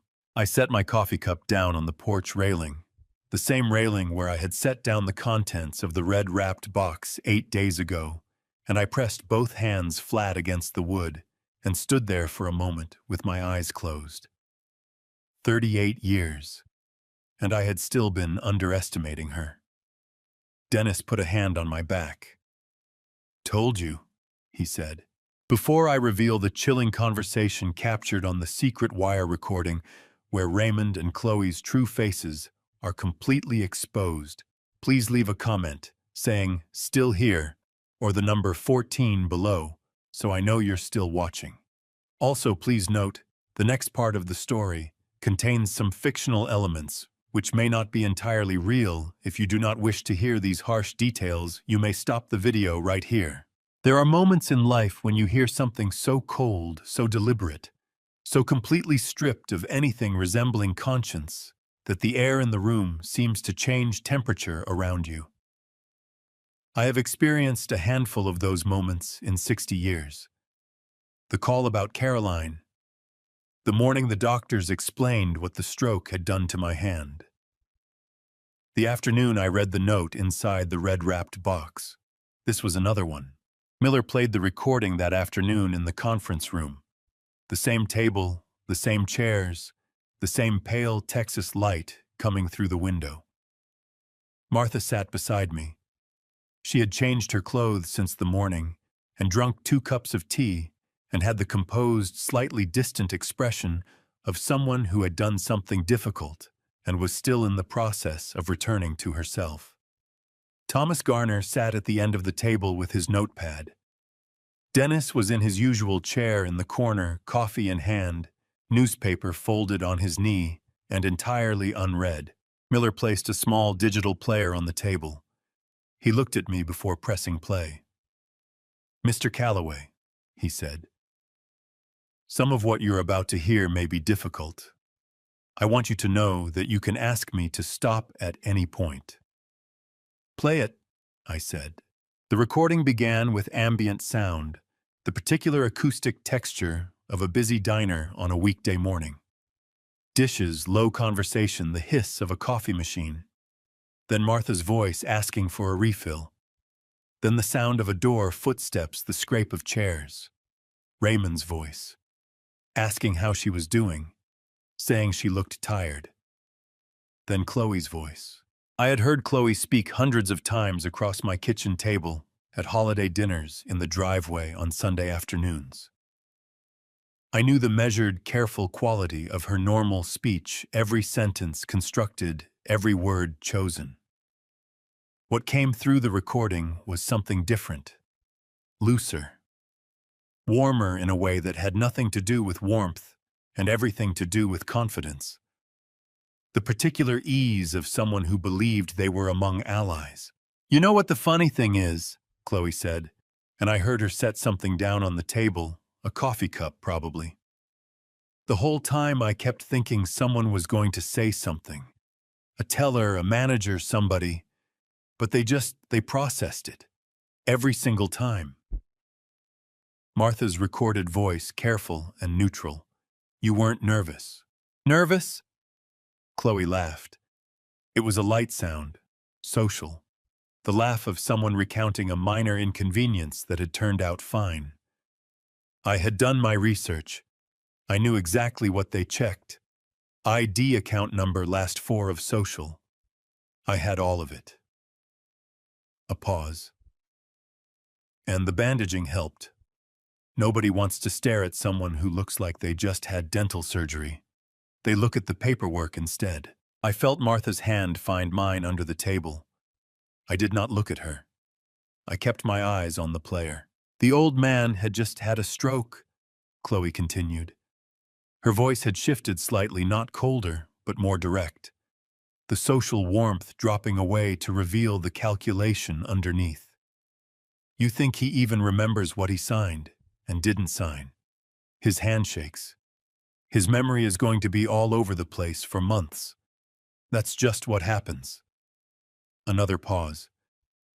"By the time anyone starts asking real questions, we're in a completely different position." Thomas Garner's pen had stopped moving. Dennis in the corner had set his coffee cup down very carefully on the floor beside his chair, as if he did not trust himself to hold it steadily. Miller let the recording continue. Martha's voice asked about the surgery, the procedure Chloe had undergone at a clinic in Oklahoma City 3 weeks earlier, under a name that was not her own, paid for in cash, drawn from one of the accounts she had accessed, using my forged signature. Chloe described it with the enthusiasm of someone who had wanted something for a long time and had finally obtained it. The details were specific and unhurried. She was proud. She wanted Martha to know how well it had gone. Then Martha's recorded voice shifted, became slightly hesitant. Said she wasn't sure she could do what Raymond was asking, that it felt like a lot, that she wasn't sure about telling investigators that Arthur had been confused. The temperature in the recording changed. Raymond's voice came in, lower than it had been, faster. Mom! The word landed flat. We have talked about this. This is not optional. Martha's voice. Raymond, I'm just saying. No. His voice rose. You don't get to just say anything right now. Do you have any idea what happens if this falls apart? Do you understand what these people do when you owe them what I owe them? Raymond, I need you to tell them Dad was confused. His voice was shaking now, not with grief, not with remorse, with the specific tremor of a person who was genuinely frightened and had stopped caring about anything except their own survival.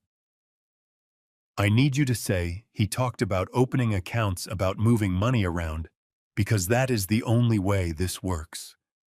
The only way. And if you won't do that...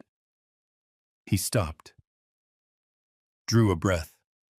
When he spoke again, his voice had dropped, which was somehow worse than when it had been raised. If you won't do that, Mom, then I don't know what happens to any of us, including you. The recording continued for another 4 minutes. Then it ended. The conference room held the silence the way a room holds smoke. You could feel it against your skin, taste it at the back of your throat. My right hand was shaking. Not from the stroke. I pressed it flat against the table and breathed in through my nose the way Dr. Thorne had taught me during my recovery, slow, deliberate, the discipline of a man who had spent 60 years keeping himself functional under difficult circumstances and was not going to stop now. He threatened her, I said.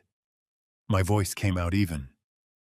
He sat across from his mother in a diner where we ate breakfast for 20 years, and he threatened her. Miller nodded. He did not offer commentary. The surgery, I said. Oklahoma City, under a different name. We have already contacted the clinic, Miller said. They are cooperating fully. The records confirm the date, the cash payment, and the name used. Combined with the banking footage and Gloria Reyes's testimony, it establishes a complete chain from the forged transactions to Chloe directly. I looked at Martha. She was looking at the digital player on the table, her hands folded in her lap, and her expression the careful stillness of someone who had done something hard and had not yet decided how she felt about having done it. Martha, I said. She looked at me. You walked in there alone, I said, with our son and his wife, knowing what they had done, and you sat across from them and you did not flinch. Her eyes filled. She pressed her lips together and looked at the ceiling for a moment. He's still my son, she said quietly. That doesn't change what he did. But it doesn't change what he is to me either. She lowered her eyes back to mine. I just needed him to say it himself, so that nobody could ever tell me I imagined it. Miller closed the player. Mr. Calloway, he said, and his voice carried something I had not heard in it before, a finality clean and certain, the sound of a door closing on the right side. I think we have everything we need. I have never been this kind of man who wanted attention. 35 years of counting textbooks in a school warehouse will cure you of that particular ambition if you had it to begin with. The best days of my working life were the days when everything moved correctly, every number balanced, and nobody needed to call the warehouse about anything because there was nothing to call about. Invisible competence. That was what I had always aimed for. What happened on the morning of the 10th day was the opposite of invisible. Miller called at 7:45 to tell me the arrests had been made. Raymond and Chloe had been taken into custody at their apartment at 6:15 that morning, which meant the arrest warrants issued by a county magistrate the previous afternoon on the basis of the complete evidence package Miller's office had assembled, had been executed before either of them had finished their first cup of coffee. They were cooperative, Miller said, which I understood to mean they had not done anything that would make things worse for themselves in the short term, whatever their longer-term intentions were. "Thank you, Sheriff," I said, "for everything." There was a brief pause on the line. "Mr. Calloway," he said, "in 18 years, this is one of the more thorough cases I have seen built in 10 days. That is not my doing. That is documentation. Yours and Dennis's and the people who kept records when records needed keeping." Another pause. "Your father was right about that." I had told Miller somewhere in the middle of one of our long conference room afternoons about my father's belief that a man's word and a man's records were the same thing. I had not expected him to remember it. "He was right about most things," I said. I went out to the porch after the call. Martha was already there, sitting in the blue chair, with a cup of tea looking out at the oak trees in the early morning light, the way she sometimes sat on Sunday mornings, when she did not want to talk yet, and neither did I. I sat down in the chair beside her, and we looked at the trees together. The mockingbird was in the left oak again. "It's done," I said. She nodded. She wrapped both hands around her teacup and looked at the yard. "How do you feel?" I thought about that honestly, the way you think about a question when the person asking it deserves an honest answer. "Tired," I said, "and something else I don't have a word for yet." She looked at me sideways. "I think the word is relieved. You just haven't let yourself use it yet." She was probably right. Martha usually was about the things that mattered. By mid-morning, the local news had the story. Not our names, the station was careful about that, reporting only that 2 individuals had been arrested in connection with an alleged financial fraud and forgery scheme targeting an elderly Millhaven resident.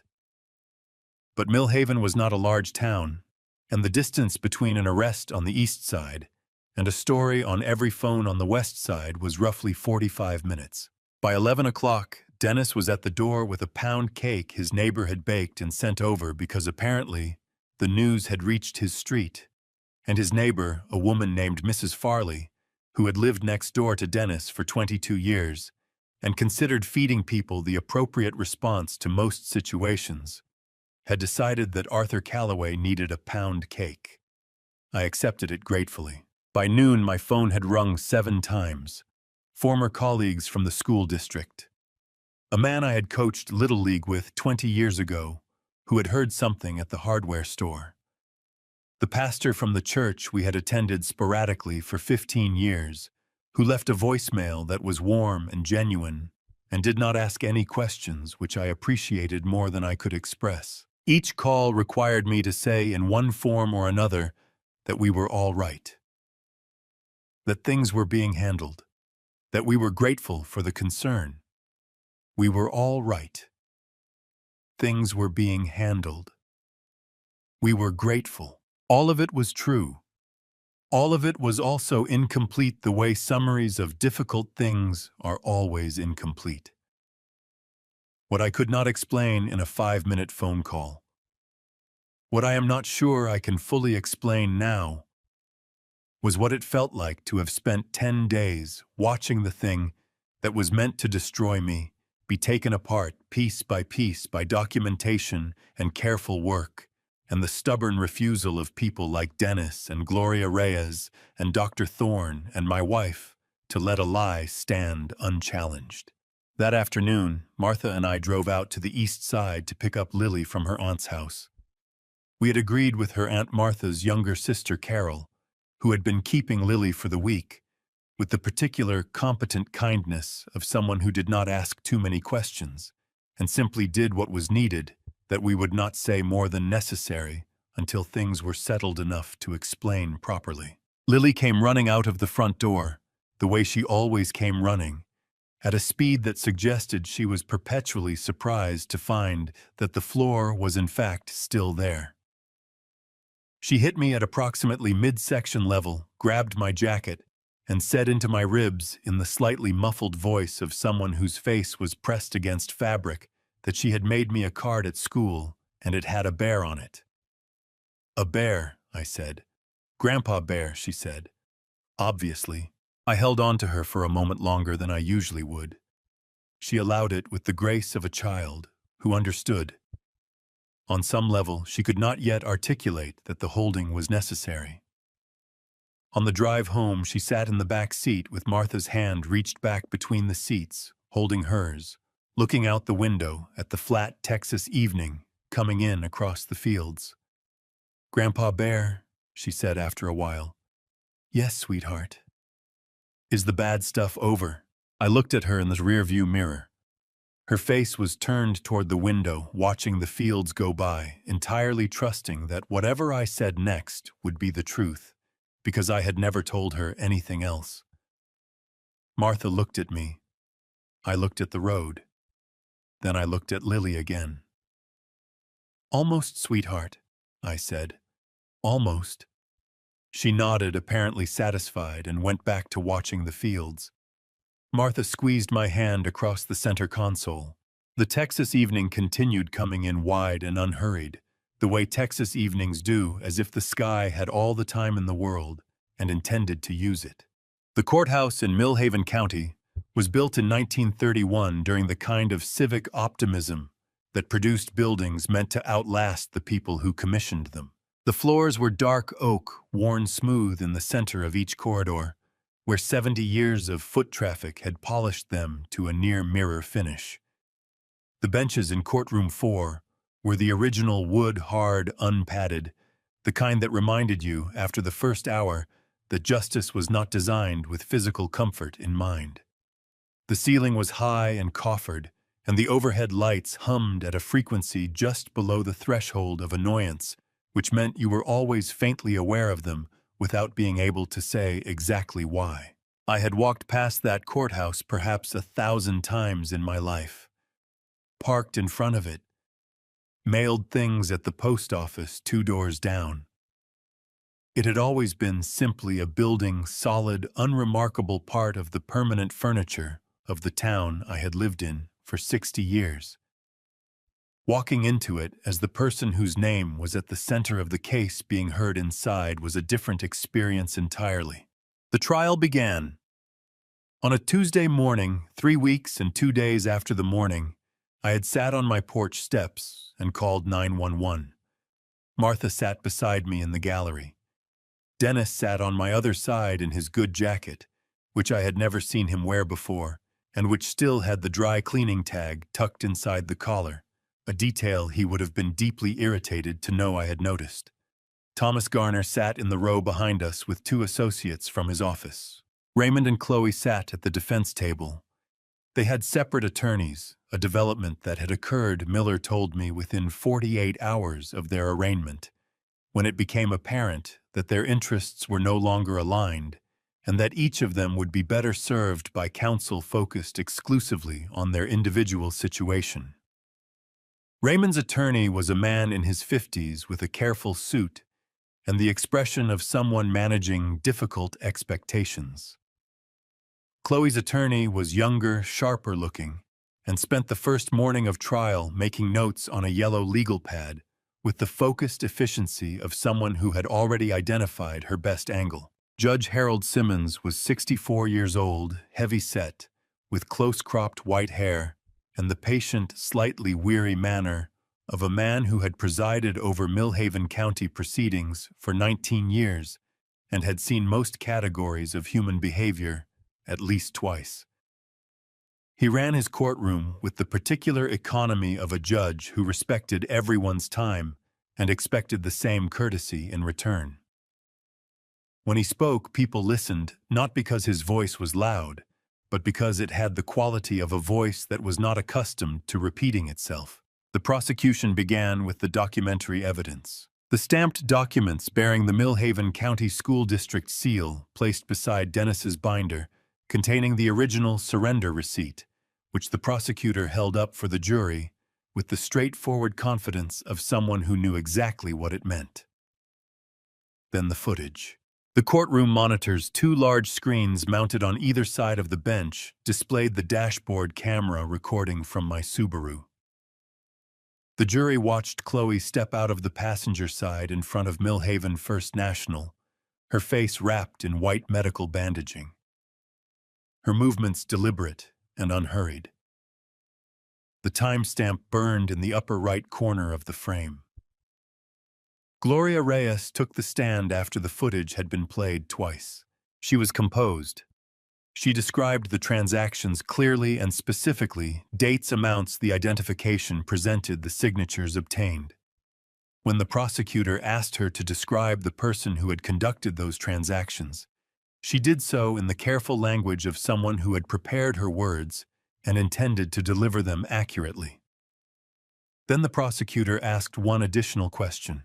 Ms. Reyes, you testified that you have served Mr. Arthur Calloway personally on multiple occasions at your branch. In your observation, is there anything about the physical signatures on those transaction documents that is inconsistent with Mr. Calloway's typical presentation when signing? Gloria looked at the jury. The signatures on those documents are completely steady. No variation, no tremor. Mr. Calloway's hands have always shaken slightly when he signed at my window. I noticed it the very first time I helped him, and I noticed it every time after that. She paused. The person who signed those documents did not have shaking hands. Mr. Calloway does. Dr. Thorne followed. She presented the MRI results with the efficiency of someone who had testified as an expert witness before and understood the difference between what a jury needed to know and what would lose them. She explained the localized motor tremor in precise but accessible terms. She displayed the signature comparison, the controlled even pen pressure of the forged signatures against the slight irregularity characteristic of Arthur's genuine hand. She answered the defense attorney's questions without defensiveness and without elaboration, which is the particular competence of a witness who knows exactly where the truth is and does not need to travel far from it. Then the prosecutor called Lily. Judge Simmons had conducted the competency examination in chambers the previous afternoon, a standard requirement for child witnesses under Texas rules of evidence designed to establish that the child understood the difference between truth and a lie, and the obligation to tell the truth in court. Lily had apparently satisfied him on both counts because she walked into the courtroom the following morning with the particular composure of a child who had been told exactly what was going to happen and had decided she was ready for it. She was 8 years old. She was wearing a blue dress Martha had pressed the night before. She sat in the witness chair and folded her hands in her lap and looked at the prosecutor. I looked at Raymond. He was looking at the table in front of him. His attorney had one hand on his forearm, whether in support or restraint, I could not tell. The prosecutor walked Lily through her account, the same way the forensic interviewer at the Child Advocacy Center had unhurried specific one clear question at a time. Lily answered each one in the direct, uncomplicated way of a child who was telling the truth and knew it, and was not performing anything beyond that simple fact. She described the Saturday afternoon, Uncle Raymond coming inside while Grandpa Bear was in the backyard, the hallway, the bedroom, the 5 minutes, the object in the pocket, the instruction not to tell because it was a surprise. Raymond did not look up. When Lily finished her account, the prosecutor paused for a moment. Then he asked his final question. Lily, can you tell us why did you decide to tell your teacher what you saw? Lily looked at him. She thought about it for a moment, with the seriousness of a child who was treating the question with the weight it deserved. Because, she said, Ms. Webb always says that if something feels wrong in your stomach, you should say so. And it felt wrong. And Grandpa Bear never did anything wrong. She paused. And I didn't want him to be in trouble for something he didn't do. The courtroom was quiet. Not the performed silence of people being careful, The natural silence that falls when something true has been said simply by someone with no reason to say anything other than the truth, and the room has recognized it. Raymond's attorney cleared his throat. Judge Simmons looked at the jury over the top of his glasses. I looked at my hands flat on my knees, the right one trembling slightly, the left one still, and I thought about 35 years of documentation, of careful records of a father's belief that if you did things right, eventually the record would speak for itself. The record was speaking. I had wondered during the 3 weeks between the arrests and the trial how Raymond and Chloe would handle the moment when there was nowhere left to hide. I had imagined several versions. Defiance, the particular defiance of people who had committed themselves too far to reverse course, and had decided that doubling down was the only remaining option. Remorse, though I had difficulty making that one feel convincing even in my imagination. Or silence, the silence of people who had been advised by counsel to say as little as possible and had the discipline to follow that advice. What I had not imagined was what actually happened on the 4th morning. Chloe's attorney stood up before the prosecution had completed its opening remarks for the day and informed Judge Simmons that his client wished to address the court. There was a brief recess. When we reconvened, the prosecutor announced that an agreement had been reached, a plea arrangement under which Chloe would provide truthful testimony regarding the planning and execution of the scheme in exchange for a reduced charge and sentencing recommendation. She had apparently been negotiating this privately for the previous 48 hours, which explained the focused yellow legal pad efficiency I had noticed in her attorney since the first morning of trial. Raymond did not know. I watched his face when his attorney leaned over and told him. The color left it not quickly the way Martha's face had gone pale on the porch, but slowly, like light leaving a room when the sun moves behind a cloud. His jaw tightened.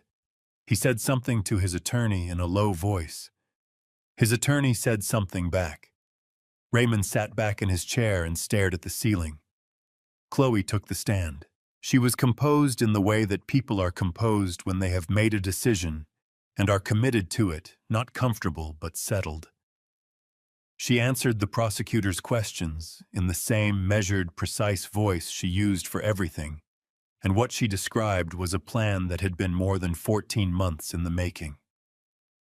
The key duplication, the stamp theft, the forged documents she named Kevin Harlow, a former paralegal acquaintance of Raymond's, as the person who had prepared the legal forgeries, a name that generated immediate note-taking among the attorneys, and that Miller, sitting in the gallery 2 rows behind me, wrote down with particular attention.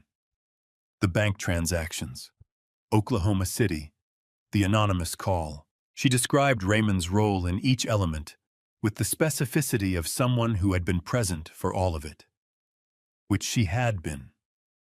Raymond's attorney objected several times. Judge Simmons sustained some, overruled others, and continued with the patient economy that characterized everything he did in that courtroom. Then the prosecutor asked Chloe one final question. Ms. Calloway, whose idea was it to use the forged passbook and the stamp to implicate Mr. Arthur Calloway in financial misconduct? Chloe looked at her hands for a moment. Then she looked up. Raymond's, she said. He came to me with the outline of it. I helped with the details. Raymond made a sound. Not a word. Something before words, the particular sound a person makes when something they were holding in place with everything they had finally gives way. He turned to look at Chloe for the first time since she had taken the stand. You told me this was going to work, he said. His voice was raw, stripped of every layer of performance. You said nobody would figure it out in time. You said, Mr. Calloway? Judge Simmons's voice cut across the room cleanly. You will remain silent, or I will have you removed. Raymond's attorney put a hand on his arm. Raymond sat back. He was breathing hard. His hands on the table in front of him were shaking not from any medical condition, but from the specific physical manifestation of a plan collapsing. I looked at those shaking hands and thought briefly about my own. The jury was in deliberation for 4 hours and 17 minutes. I spent those hours in the courthouse corridor with Martha and Dennis and Thomas Garner on the same hard benches the building had presumably provided for this purpose since 1931. Dennis produced sandwiches from somewhere, the way Dennis had been producing food at appropriate intervals throughout the entire preceding weeks, and we ate them without much conversation, because there was not much left to say that had not already been said in a courtroom or a conference room or on a porch in the early morning. When the bailiff appeared in the corridor doorway and told us the jury was ready, Martha took my hand. We walked back in together. Judge Simmons read the verdicts in the same level voice he had used for everything, as if the words carried enough weight on their own, without any additional emphasis from the person delivering them, which was true. Raymond Allen Calloway, guilty on 4 counts of felony forgery, guilty on 2 counts of identity fraud, guilty on 1 count of criminal conspiracy, guilty on 1 count of witness tampering. The sentencing recommendation from the jury included a prison term of between 8 and 12 years, subject to the judge's final determination at the formal sentencing hearing, scheduled for 6 weeks from today. Chloe received her reduced sentence under the plea agreement, 36 months of supervised probation, mandatory restitution to the affected accounts, and a permanent felony record that would follow her regardless of where she went or what name she used. Her attorney accepted the terms without expression.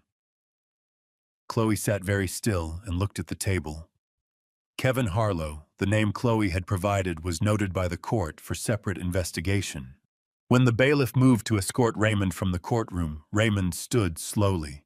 He straightened his jacket with both hands, the automatic habitual gesture of a man adjusting his appearance, performed without apparent awareness that it was the wrong thing to focus on in that moment. He turned. I thought he was going to look at me. I had been preparing for that in the way you prepare for things you cannot control, not with a plan exactly, but with a posture, a readiness. He did not look at me. He looked at Martha. Martha, who had sat at his side for 34 years, who had driven him to school and made his lunches and attended his games and absorbed more of his failures than she had ever told me about, who had walked into a diner alone with a recording device against her chest because she had decided that protecting the truth mattered more than protecting her own heart. Martha held his gaze for a moment. Her face was not hard. It was not angry. It was the face of a woman who had loved someone completely and had discovered that love was not sufficient protection against who that person had chosen to become. Raymond looked away first. The bailiff placed a hand on his elbow and guided him toward the side door. Raymond walked without resisting. He did not look back. The door closed. Dennis let out a long, slow breath beside me, the breath of a man who had been holding something in for 3.5 weeks and was finally setting it down. Well, he said, in the particular Dennis Holt tone that managed to contain everything without specifying anything. Yes, I said. Martha was still looking at the door through which Raymond had gone. Then she turned to me, and whatever she had been holding in her face released all at once, not dramatically, not with collapse, but with the particular quiet unwinding of someone who had been carrying something very heavy for a very long time and had just been told they could put it down. I put my arms around her. Thomas Garner gathered his papers. Dennis folded his hands. The overhead lights hummed at their frequency just below annoyance. Outside, the high coffered windows of Courtroom 4 Millhaven went about its afternoon. Somewhere in this town, I thought a little girl was in school coloring something with a bear on it, entirely unaware that the thing that had been threatening to take her grandfather away from her had just been set down in this room by 12 people she would never meet on the basis of records that two careful men had kept for 35 years. I held Martha and I thought about that. It was enough. People ask me if I am angry. I tell them the truth I was, for longer than I want to admit. But anger is a thing that requires fuel, and at some point I simply stopped feeding it. Not because I had forgiven everything, because I had better uses for the time. Raymond received 9 years at the formal sentencing. I did not attend. Martha did not attend. Thomas Garner sent an associate and called me afterward.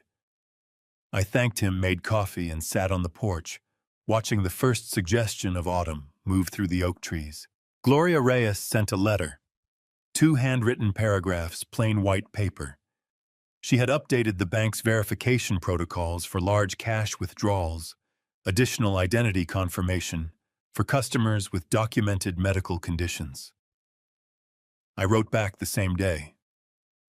The next time I came into the branch, she was still at her window. She is. Dr. Thorne called in October. The tremor was improving, slow, incremental, real. Before she hung up, she said, "That was the first time I drove myself down at 6:45 in the morning without being asked."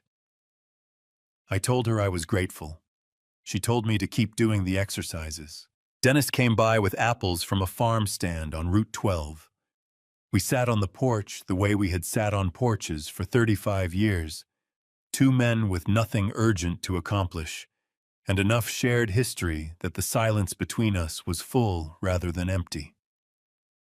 Lily came on the weekends. On a Saturday afternoon in October, she called down from the Redding tree, her name for the left oak, with a book about horses in her lap. "Is this our house?" I thought about the deed, about the new will in Thomas Garner's safe with her name in it. "Yes," I said. "This is our house." She turned a page. "Good." My right hand rested on the arm of the porch chair. It trembled slightly in the afternoon light. I let it. If there is one thing this family story taught me, it is this: the records you keep are not just paper. They are proof that you existed honestly in a world that does not always reward honesty. I spent 60 years doing things right, and when someone tried to use that life against me, the records fought back. Every receipt kept in a fireproof box by a friend who believed in me when my own son did not.